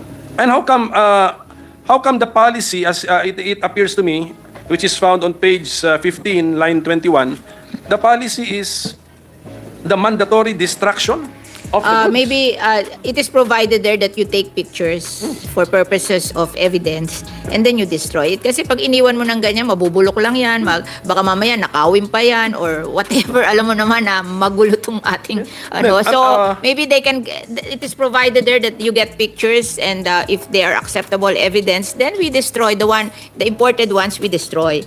The local ones we sell to Kadiwa or to any other government agency that can be used by them to bring down the prices of these goods. That's why our bill makes it mandatory to destroy the evidence. No, yung smuggled. Precisely. Aren't the smuggled goods also evidence of the smuggling? Yeah, but we are suggesting that we get pictures and then destroy it kasi pag iniwan mo dyan, mamaya mawawala na yan eh. Tsaka masisira na yan or... Yung nasira po, natural yun because of the nature of the goods. But I'm focusing on the policy or the idea in our bill. Kasi mamaya because we will punish the government officer or employee who does not destroy the evidence. Kasi pag hindi mo dinestroy, baka ipagbili pa yan or what. Alam mo naman na sa atin eh. You cannot leave something without them. Parang I'd rather destroy it para wala ng graph, di ba? If our sponsor, Mr. President, was really frustrated and disappointed with the implementation and enforcement of the Anti-Agri Smuggling Act, baka maulit po yung ating disappointment because our policy here is to mandatorily destroy the evidence. Pabayaan na lang natin. Let's preserve the evidence as best as we can. Di ba, mas magastos pa yon. You have to have a warehouse, you have to have tapos mamaya nanakawin lang yun doon. Parang hindi practical. Opo, Mr. President, wag po tayo ma-disappoint kung wala rin po tayong makonvict dito dahil ang ebidensya natin ay litrato. Hindi, tinatanong Mr. ko nga President. kung pwedeng evidence yung pictures kasi yun ang nakalagay dito. We have to take pictures of the evidence. If I don't know, I'm not a lawyer, but I have no issue with documenting everything, taking pictures, video footages, affidavits, etc. What I'm questioning is the idea in the bill that we need to destroy the evidence and the official of the government who does not do that will be punished, Mr. President. yung Dangerous Drugs Act na pinadi-destroy talaga yun. Well, iba po siguro yun sa drugs, but we also need to double check because we have double check. Please double check. If it's Iba po yun siguro allowed. kasi usually after the case we can destroy. But ito nga perishable, but if they should perish then they perish, Mr. President. So, yun lang po yun. Pero you're weakening your case. Session suspended.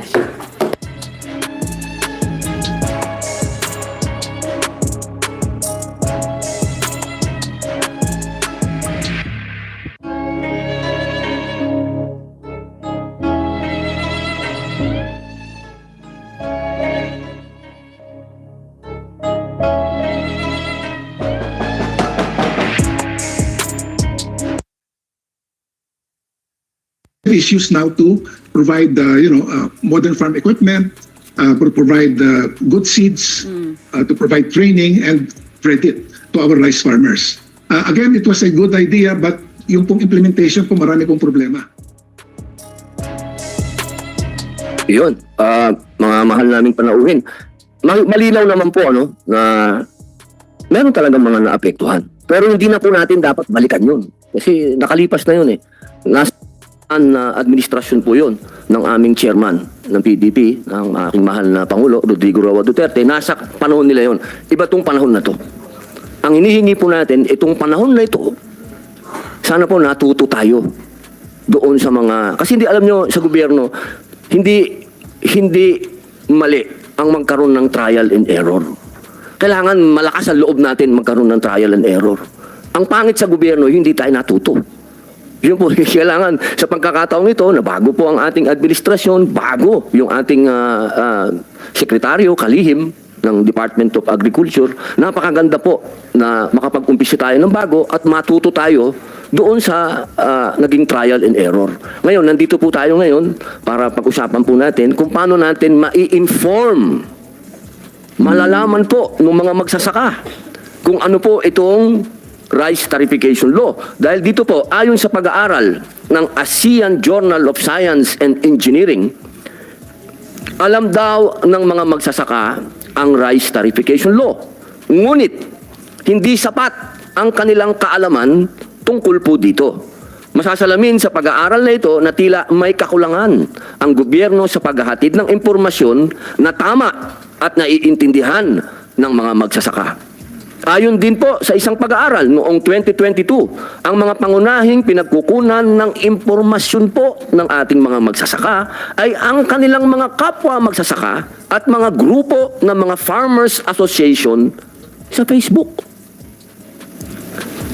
Meron po akong tanong para po sa ating mga partner sa gobyerno. Una po ay sa DA at sa PICO. Ano po ang inyong komento na hindi po kabilang ang gobyerno sa pinagmumulan ng impormasyon? Sa DA po at sa PICO. Magandang hapon po, Senator Padilla, Mr. Chair. On the part po ng Department of Agriculture, unang-una po sa lahat, nagpapasalamat po kami sa oportunidad na makapagpaliwanag ngayong hapon at sa pagkakataon na maihatid ano po yung kagandahan at kagalingan ng rice tarification law. At the same time, what are the challenges? Tama po kayo, for the last 6 years, may mga challenges po definitely na nakuha at matututunan tayo. At tama po kayo, paano po natin ito mababago para mas ma-improve yung ating implementasyon, lalong-lalo na po ngayon at pinag-uusapan ng pag-amenda sa nasabing batas. Doon po sa inyong katanungan na ano po yung masasabi ng ating pamahalaan. Ang kagawaran po ng agrikultura ay palagi pong katuwang ng ating mga magsasaka. In fact, marami po tayong programa down to the farmer level. Katuwang po natin dyan ang ating mga regional field offices, katuwang po natin ang Agricultural Training Institute. Of course, yung pong ating mga tinatawag po natin na FCAs or Farmer Cooperatives and Association. Bagamat aminado po kami dahil sa Local Government Code of 1991 na naputol na po yung direktang pakikipag-ugnayan ng kagawaran ng pagsasaka dahil devolved agency na po, wala na po kaming direct na administrative supervision sa mga provincial, city, and municipal agriculturists. Bagamat meron pong ganitong kakulangan, ay patuloy naman po yung pakikipag-ugnayan ng aming mga regional field offices para mas makarating ng maayos yung mga informasyon kagaya po nung nangyari sa rice tarification law sa ating mga magsasaka. Pero siguro po magandang tingnan ito pong nangyaring karanasan sa local government code kung paano mas magiging epektibo or epesyente yung pamamaraan ng tinatawag po natin ng agricultural extension sa ating po mga magsasaka at mga isda. Maraming salamat po, Senator. Maraming salamat po, Asik. Napakaganda po nung inyong binanggit. Tama-tama, katabi niyo si Vice Mayor. Parang naituro kayo, ma'am. Paano po yun, ma'am? Ang sabi po ng DA, pagbaba daw po sa local, sila na. Sila na po bahalang magbigay ng information. Opo. Paano po niyo ginagawa yun, ma'am, sa LGU ang pagbibigay ng information sa atin po mga magsasaka? Magandang hapon po, Senator Robin, sa lahat po ng mga kasama ko.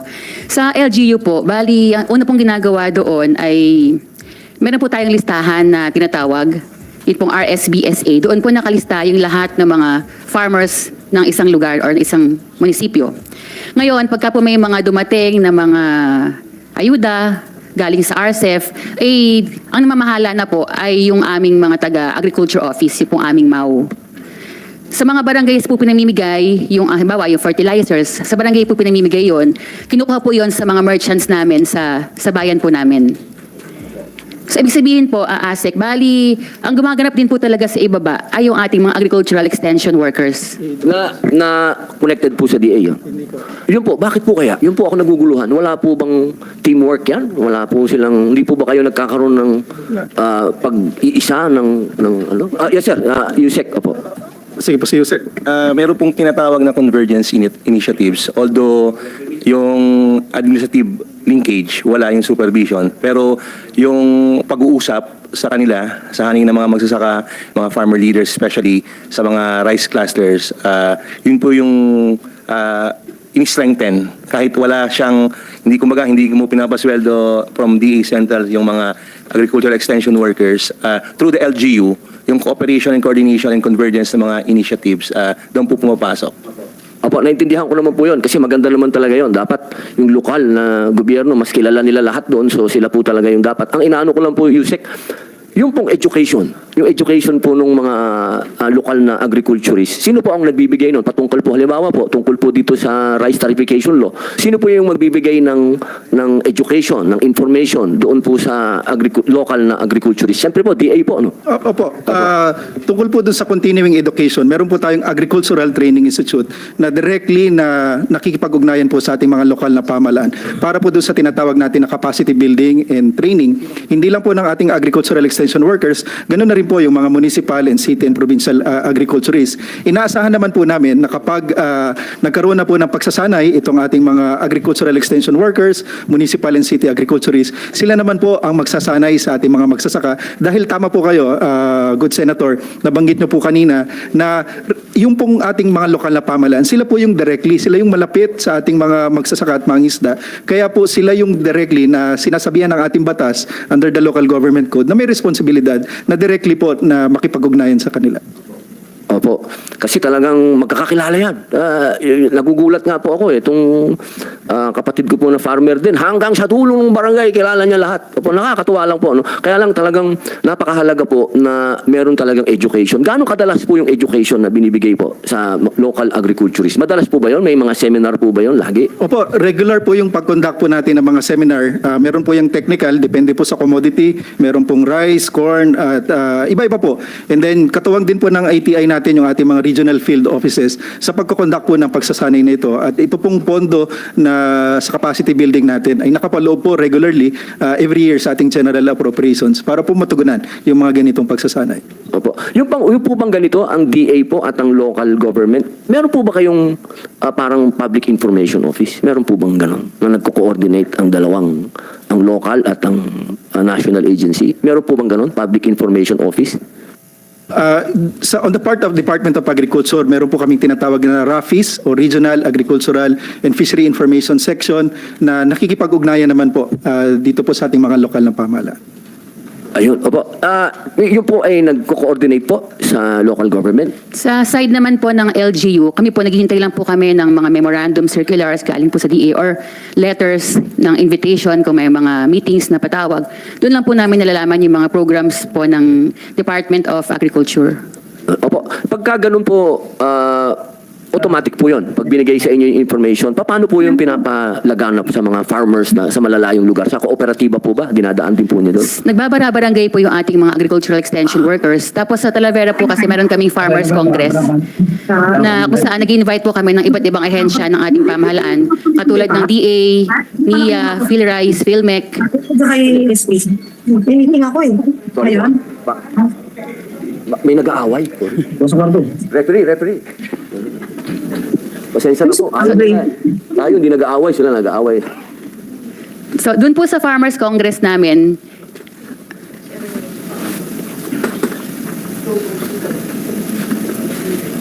Salamat po ba? Information na po. Okay na po? Sorry po, Mayor. Okay na? Parang okay na po. so doon po sa Farmers Congress namin, nandun po yung lahat ng ahensya ng gobyerno na involved sa agriculture. Doon po pinapaalam sa mga farmers namin yung mga programa, mga proyekto, tsaka kung paano po ma-modernize yung agriculture sa bayan namin. Kaya through the Farmers Congress, nasasabi rin po ng mga DA, na-invite po namin ng mga stakeholders, yung lahat po ng mga information na kailangan ng mga farmers namin. Tapos sa barangay, pupunta po yung mga agricultural extension workers natin para doon po mag-conduct ng mga meeting para ipaalam sa mga farmers din kung may mga programang bago yung Department of Agriculture. Usually yun, Senator, pagba for rice, sinasamahan naman yun ng mga kasamahan natin sa regional field office, mga info caravans din natin. Gaano po kadalas yung info caravans? Katulad po nito, halimbawa lang po natuloy po itong ating amyenda. Meron po kayong na dito, plano for public information? Opo? Regularly naman po nagko-conduct sa iba't ibang mga programa. Pero I'll allow our spokesperson, Arnel, to answer. Opo. Sorry po, ASEC. Meron po kasi akong napanood na napakagandang video ni Pangulong Bongbong Marcos sa agribusiness. Paano po niyo, napakaganda pong ipakalat nun eh. Gusto ito, papahanap ko po sandali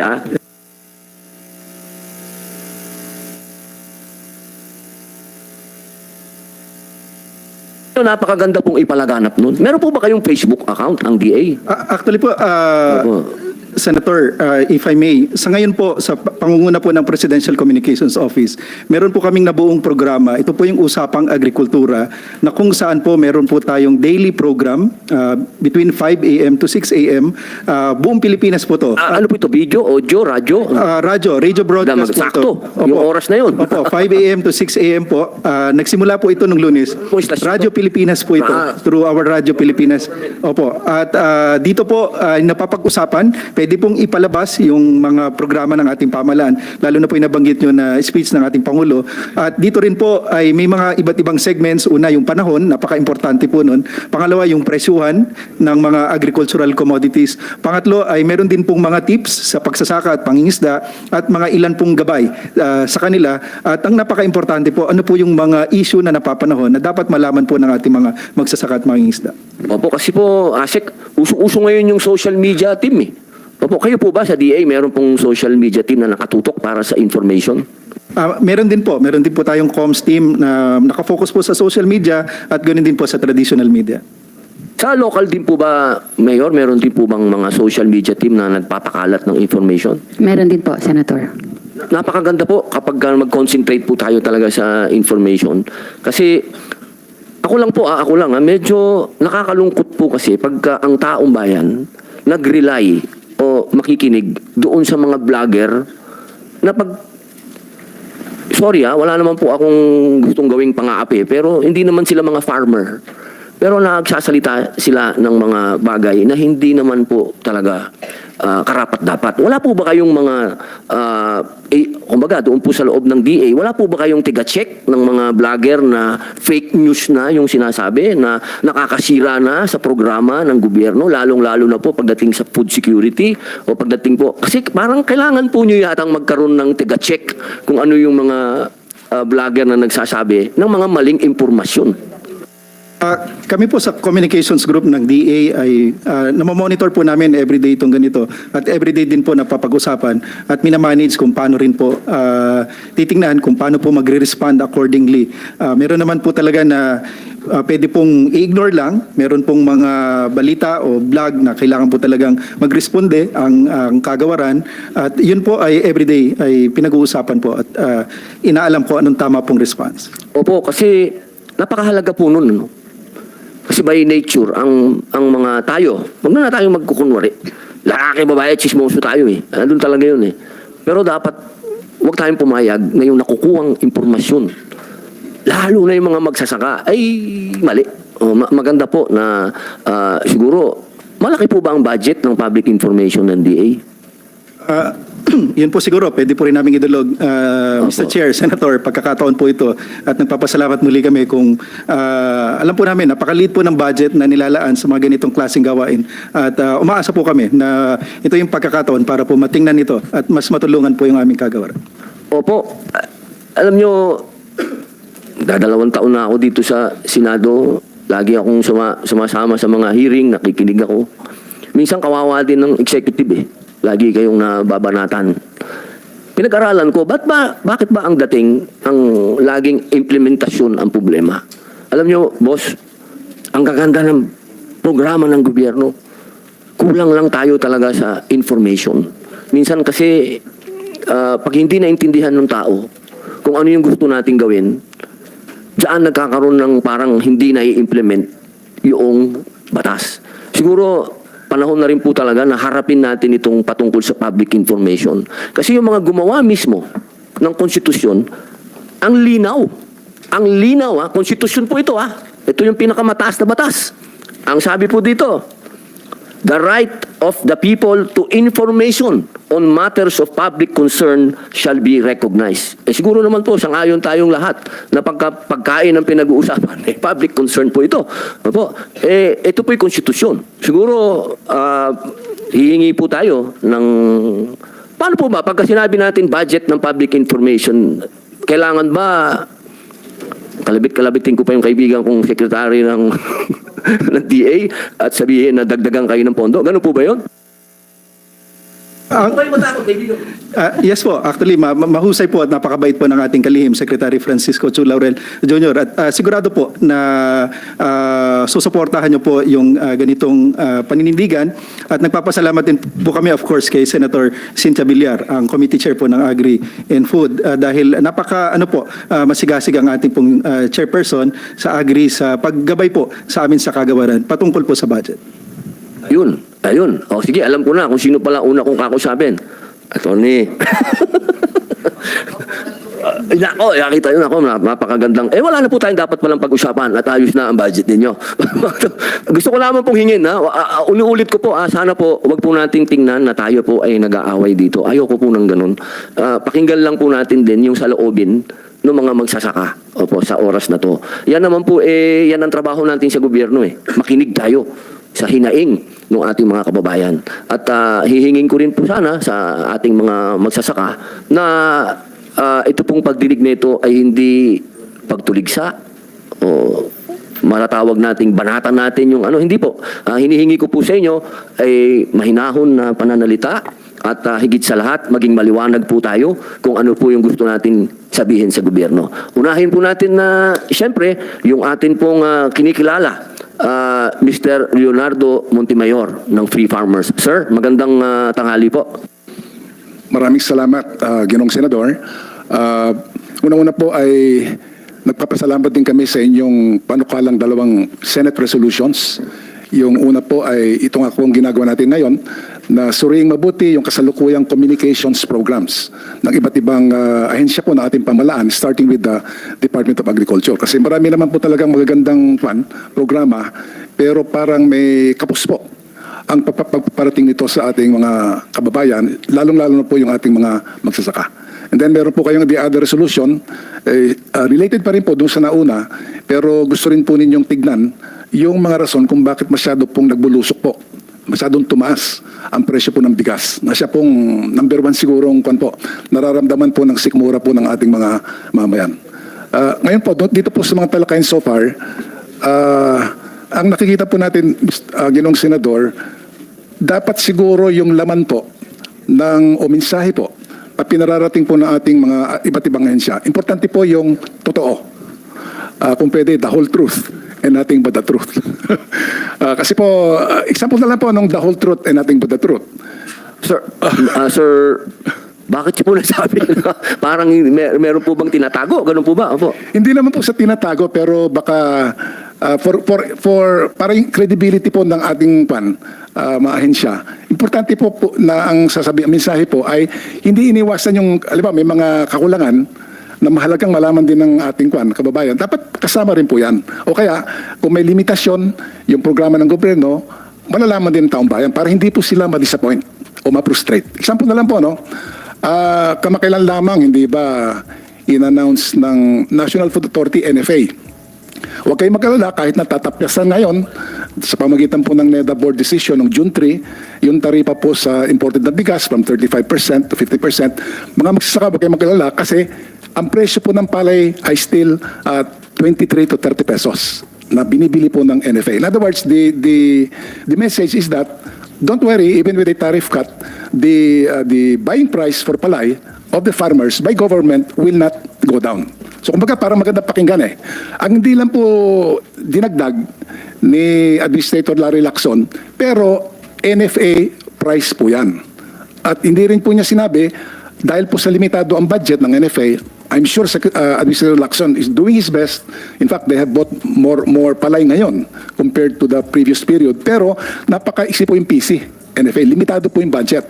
Kaya nabibili lang po noon at I think 9 billion pesos per year ang budget po nila para makabili ng palay at now it's 23 to 30, depende po kung sariwa o tuyo, ay at most 2% po ng total marketable total production, to make it simple, or roughly 2% din ng lahat ng magpapalay ang nasusuportan po ng gobyerno in terms of the good price. At ngayon, because of nadagdagan po ng konting pondo rin yung NFA, I think at most 5%. So yung isang magsasaka, nakikinig siya, okay kung siya po yung nakakadala ng palay sa NFA. Pero ilan pong magpapalay ang makakadeliver? Only maybe at most, I think, 120,000. Kasi, if we have 3 million rice farmers and only about so many percent mabibili ng NFA, siguro mga 130,000 farmers at most.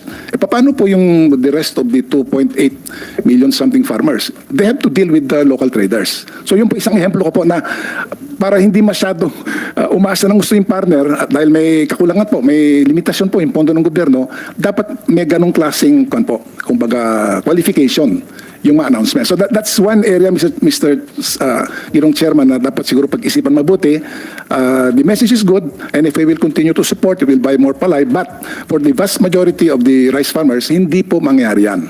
In fact, worry po nga namin sa aming calculation, baka po bumagsak po sa between 17 pesos to 23 pesos ang presyo po ng palay.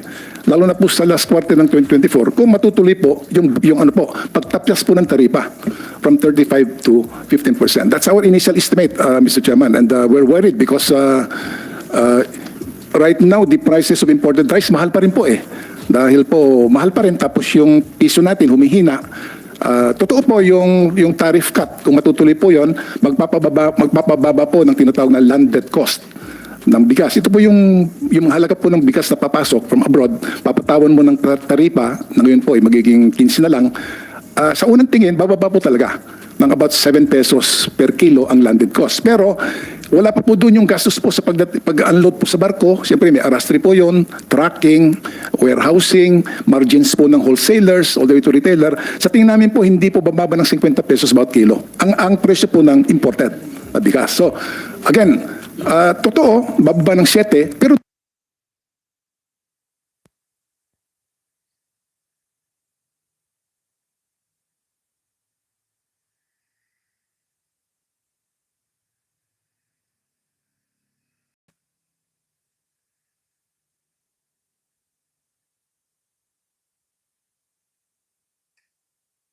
The parliamentary status of the measure, Mr. President, is that we have closed the period of committee amendments, and with the consent of the body, I move to open the period of individual amendments, and that I may be recognized as well, Mr. President.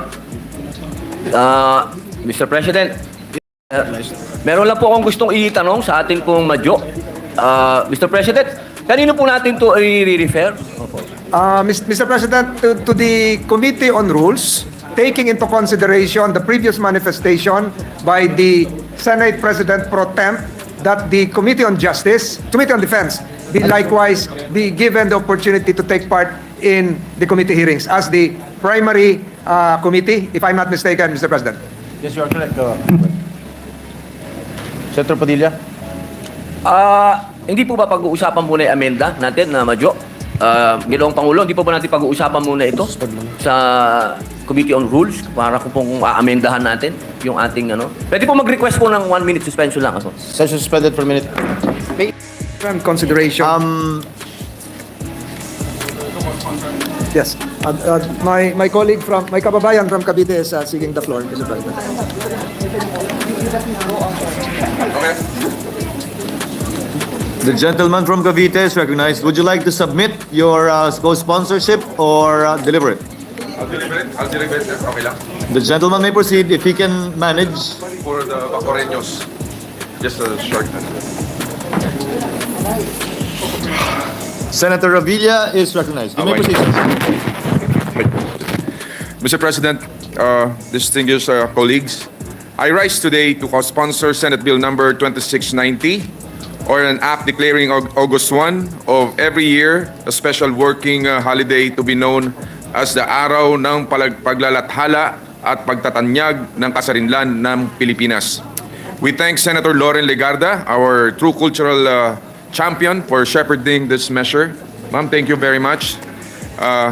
Bilang isang tubong Cavite at taga Bacoor, malalim po ang ating pagpapahalaga ukol sa mga kaganapan at na pumapalibot sa pagbawi ng ating mga ninunong bayani sa kasarinlan at kalayaan ng ating bayan. In our veins run the blood that our forefathers shed, the blessings of freedom and peace that we enjoy today. Kung kaya't isang malaking karangalan po na maisulong sa bulwagang ito ang panukalang pinagtitibay ang ating pagkakalinlanlan bilang isang malayang bayan.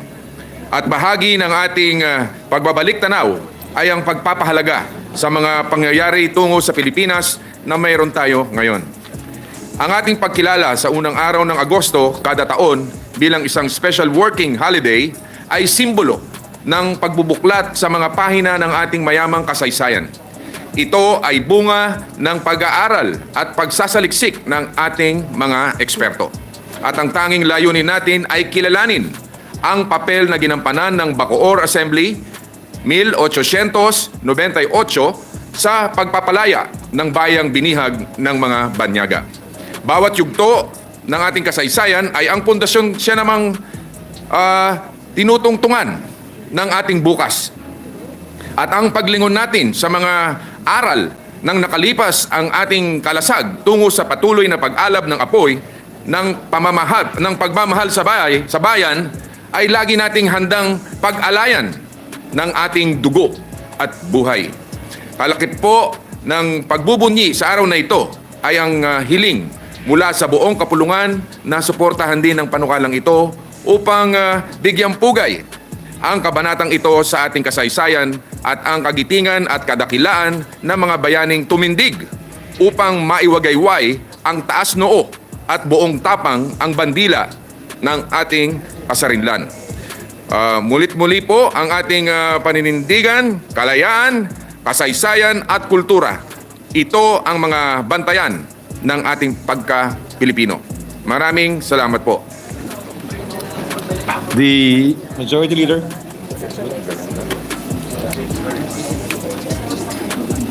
Mr. President, I likewise ask that I be made a co-sponsor of this landmark bill coming from our great province of Cavite, Mr. President. Manifestation of the majority. Thank you very much, Mr. President. I would like to be satisfied, Mr. President, with the answers and explanation being given to us by the Majority Leader and the Senate President.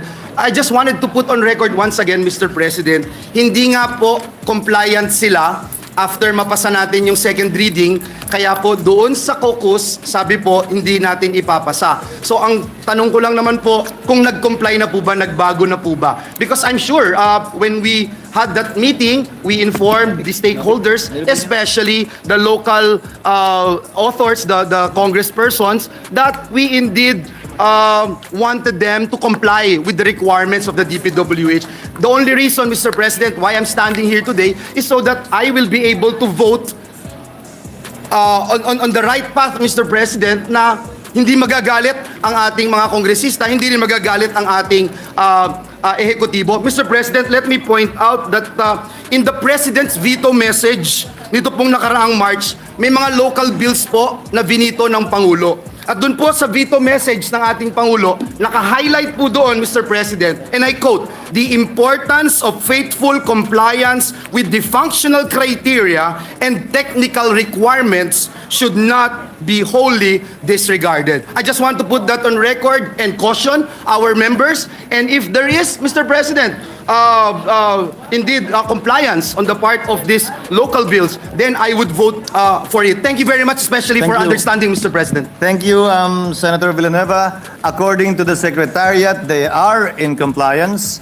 And for the information of the body and our invited guests as well, we did not change anyone from the officers of the Senate, from the Secretary, from the Deputy Secretary, which we cannot, the Sergeant at Arms, we did not change anything. So it's the same procedures during the term of the good gentleman from Bulacan when he was chairman of the Rules Committee that we are adopting, since it was a good system to follow too. Yes. Senate President Zubiri, is Yes, that with the permission of the Majority Floor Leader. Yes, Senate President. I just want to find out, I'm not going to delay the proceedings, I just want to find out, point of inquiry, what were the recent local bills that were vetoed by the President? Maybe be informed by the Majority Leader. Maybe you can ask for a minute suspension just to ask. So just be clarified. Are there also creations of districts, engineering districts? Maybe find out, please. Yes. For the record. Before suspending, Chair would like to place on record my view that I think we are seeing a healthy system of checks and balances whether there's a veto or not. If at all that it's the first time some measures are being vetoed, then that means that Congress is independent of the executive. Na hindi nag-uusap, hindi nagkukonsyabahan, kaya kami nabivito eh. Sa totoo lang, sa mahabang panahon, alam niya ng mga matagal na sa Senado, walang nabivito na measure. Kasi masipag tumutok sa mga panukalang batas ng PLLO at bago pa mapasa, na ibibigay na yung pahayag at opinion ng executive bago pa man maging third reading. Ngayon, na may mga batas na panukalang batas na narivito, patunay na hindi nadidiktahan ng ehekutibo ang Kamara at ang Kamara may sariling panindigan at pananaw kung ano yung mga dapat maging batas. Hindi lang sumasang-ayon ang ehekutibo kaya binivito niya. May I get the list, ma'am? I have here with me, Mr. President, if I may. I can share it with the body, Mr. President. HB number 1028, an act converting the Sawang Makalas Road in the municipality of Romblon, province of Romblon, into a national road and appropriating funds therefore. HB number 1029, an act converting the road stretching from Barangay Tugis, municipality of Odyongan to Barangay Tugdan, municipality of Alcantara, all in the province of Romblon into a national road and appropriating funds therefore. HB number 1030, an act converting the road stretching from Sitio Bolinganay, Barangay Panique, municipality of Odyongan to Sitio Kabaliwan, Barangay Batchawan, municipality of San Agustin in the province of Romblon. HB number 1031, an act converting the Sablayan Agpanabat Bagakay Road, a section of the Romblon Circumferential Road, into a national road and appropriating funds therefore. Mr. President, may I just put on record, I agree with the veto message of the President when it mentioned that these measures did not comply with the functional criteria and technical requirements. I feel bad that I vote for it and I didn't get the chance to check on whether or not they complied. And that is why in the all members caucus last time, we made mention that we will comply this time and make sure that these local bills that we're going to tackle and put on third reading have actually complied with the requirements. So that's all I'm saying, Mr. President. And again, I am here to make sure that my vote will matter and that I would do my best in ensuring that I know everything and the information is available, unlike before, Mr. President. Thank you, Mr. President. Prior to recognizing the minority floor leader, I assured the good gentleman from Bulacan that none of the bills we will be approving on third reading pertain to road conversion. If I may add, yes, Mr. Not a single one.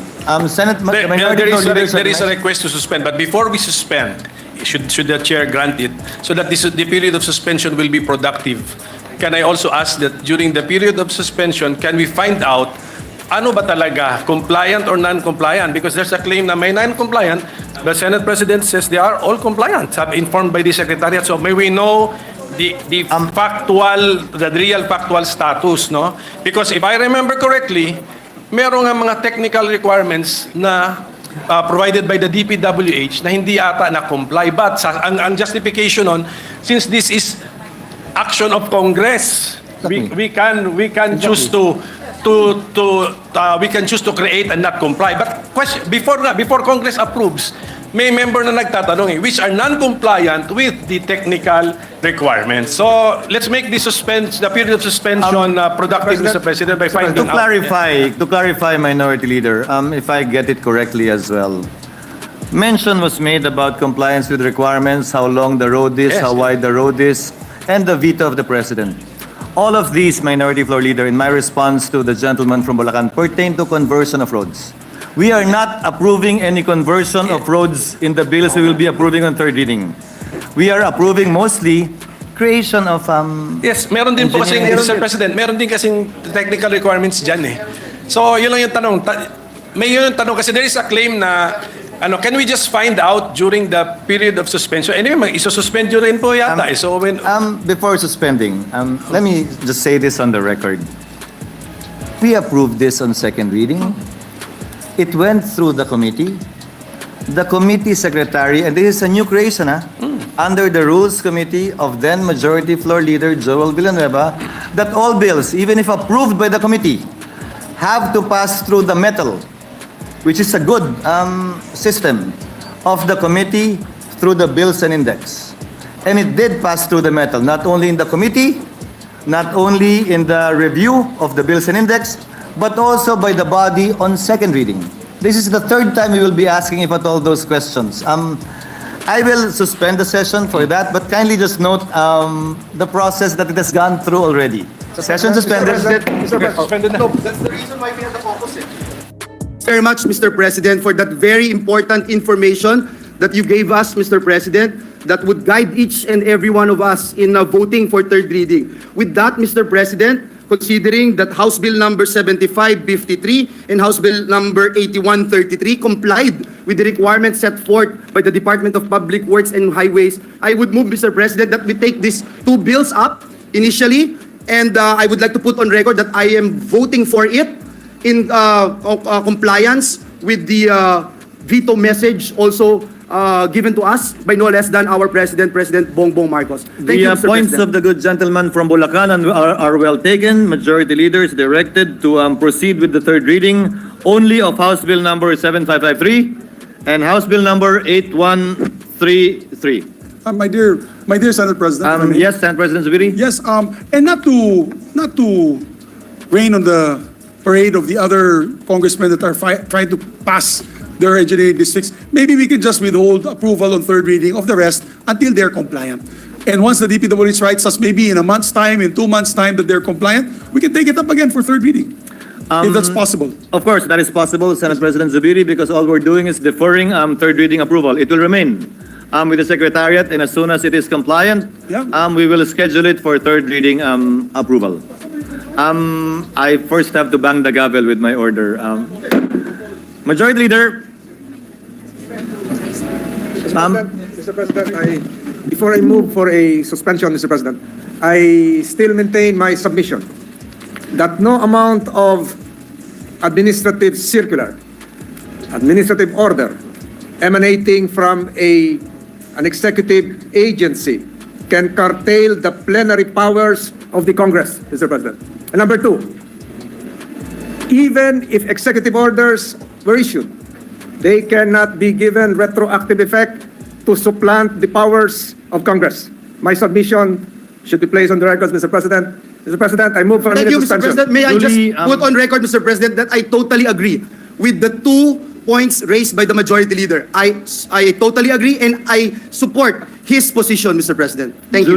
Duly noted the remarks of both gentlemen. But at the end of the day, it is the plenary of the Senate that is absolute and has supreme power to decide on these matters, and we have so decided already. Senator Cayetano, gentleman from Taguig, you may proceed, sir. Just to agree with the Senate President and to amend the proposal of the former Senate President that we withhold action until they comply or they justify.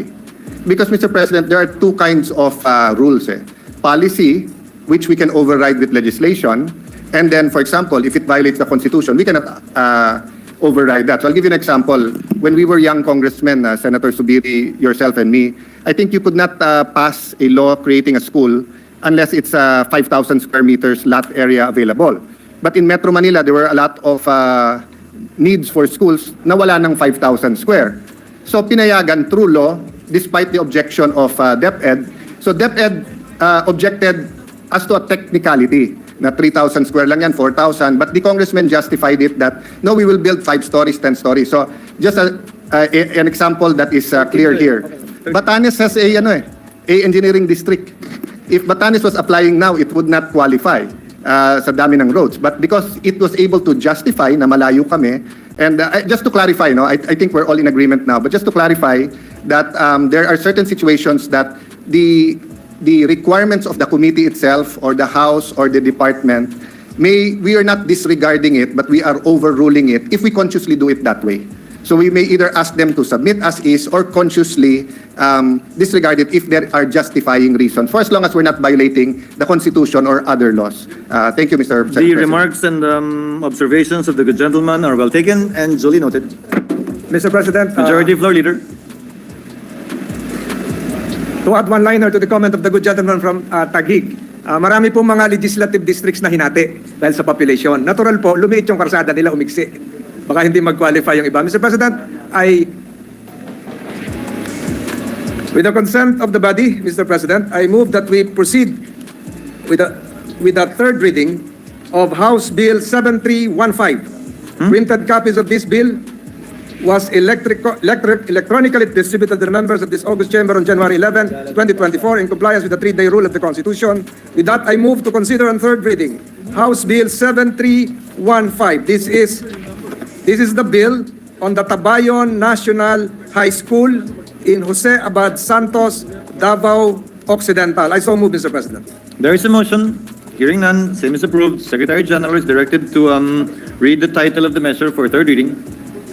An act separating the Jose Abad Santos National High School, Tabayon Extension, in Barangay Tabayon, Municipality of Jose Abad Santos, Province of Davao Occidental, from the Jose Abad Santos National High School, converting it into an independent national high school to be known as the Tabayon National High School and appropriating funds therefore. Roll call vote. Roll call vote. The Honorable Senator Angara, Senator Binay, Senator Cayetano Alan, Senator Cayetano Pia, Senator De La Rosa, Senator Ejercito, Senator Estrada, Senator Gatchalian, Senator Go, Senator Hontiveros, Senator Lapid, Senator Legarda, Senator Marcos, Senator Padilla, Senator Pimentel, Senator Poe, Senator Revilla, Senator Tolentino, Senator Tulfo, Senator Villanueva, Senator Villar Cynthia, Senator Villar Mark, Senator Zubiri. The Senate President. Yes. Yes. Angara, yes. Senator Angara.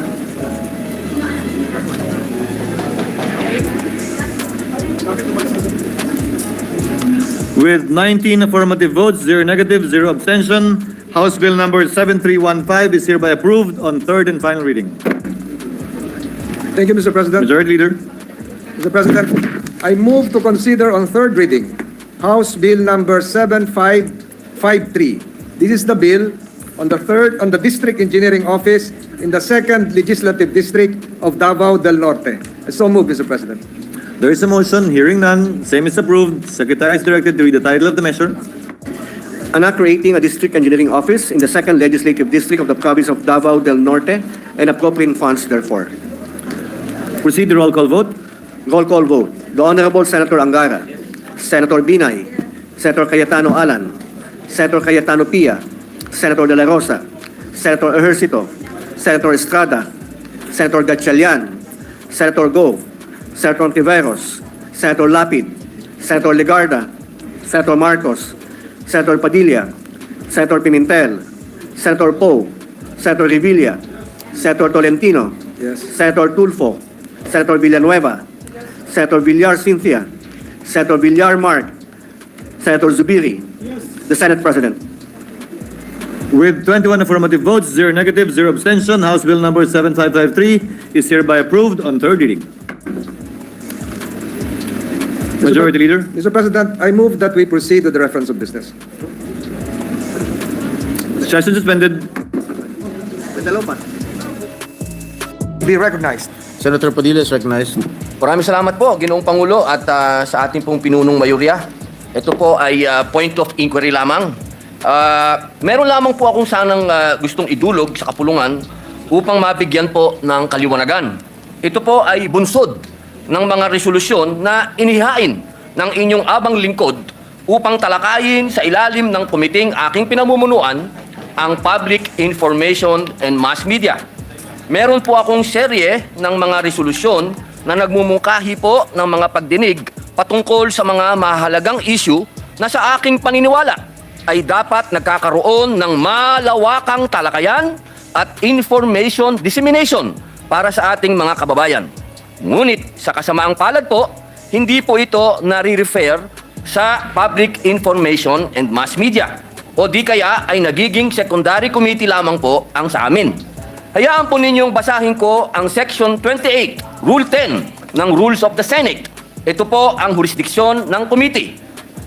All matters relating to public information, mass communication, and broadcast services, the implementation of the provision of the Constitution regarding ownership and management of mass media and the advertising industry, the development and promotion of information technology and all matters relating to the artistic standards and quality of the motion picture and television industry.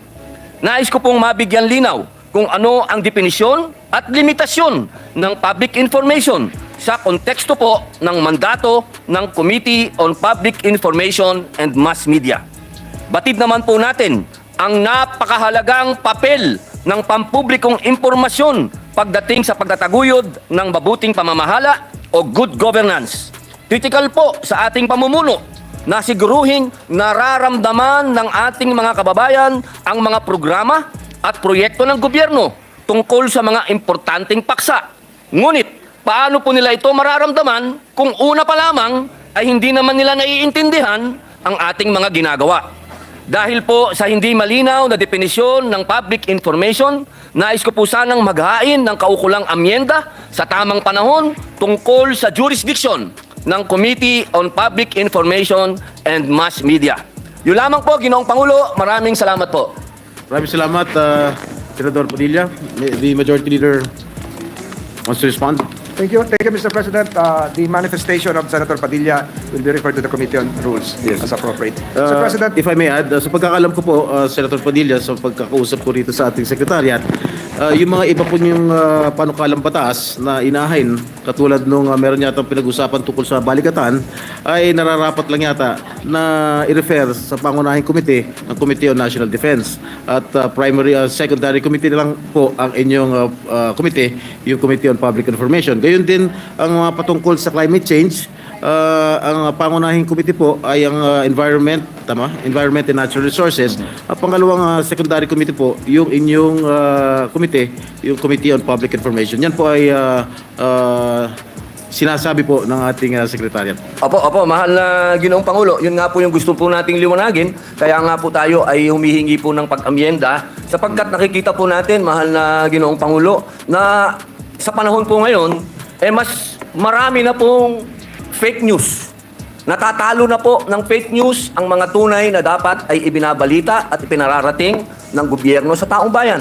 Katulad po nung isang beses, narinig po natin ang ating kasama na si Senator J.B. Ejercito, sinabi din po niya na yung patungkol po sa Universal Health Law na hindi din po alam ng taong bayan ang patungkol dito.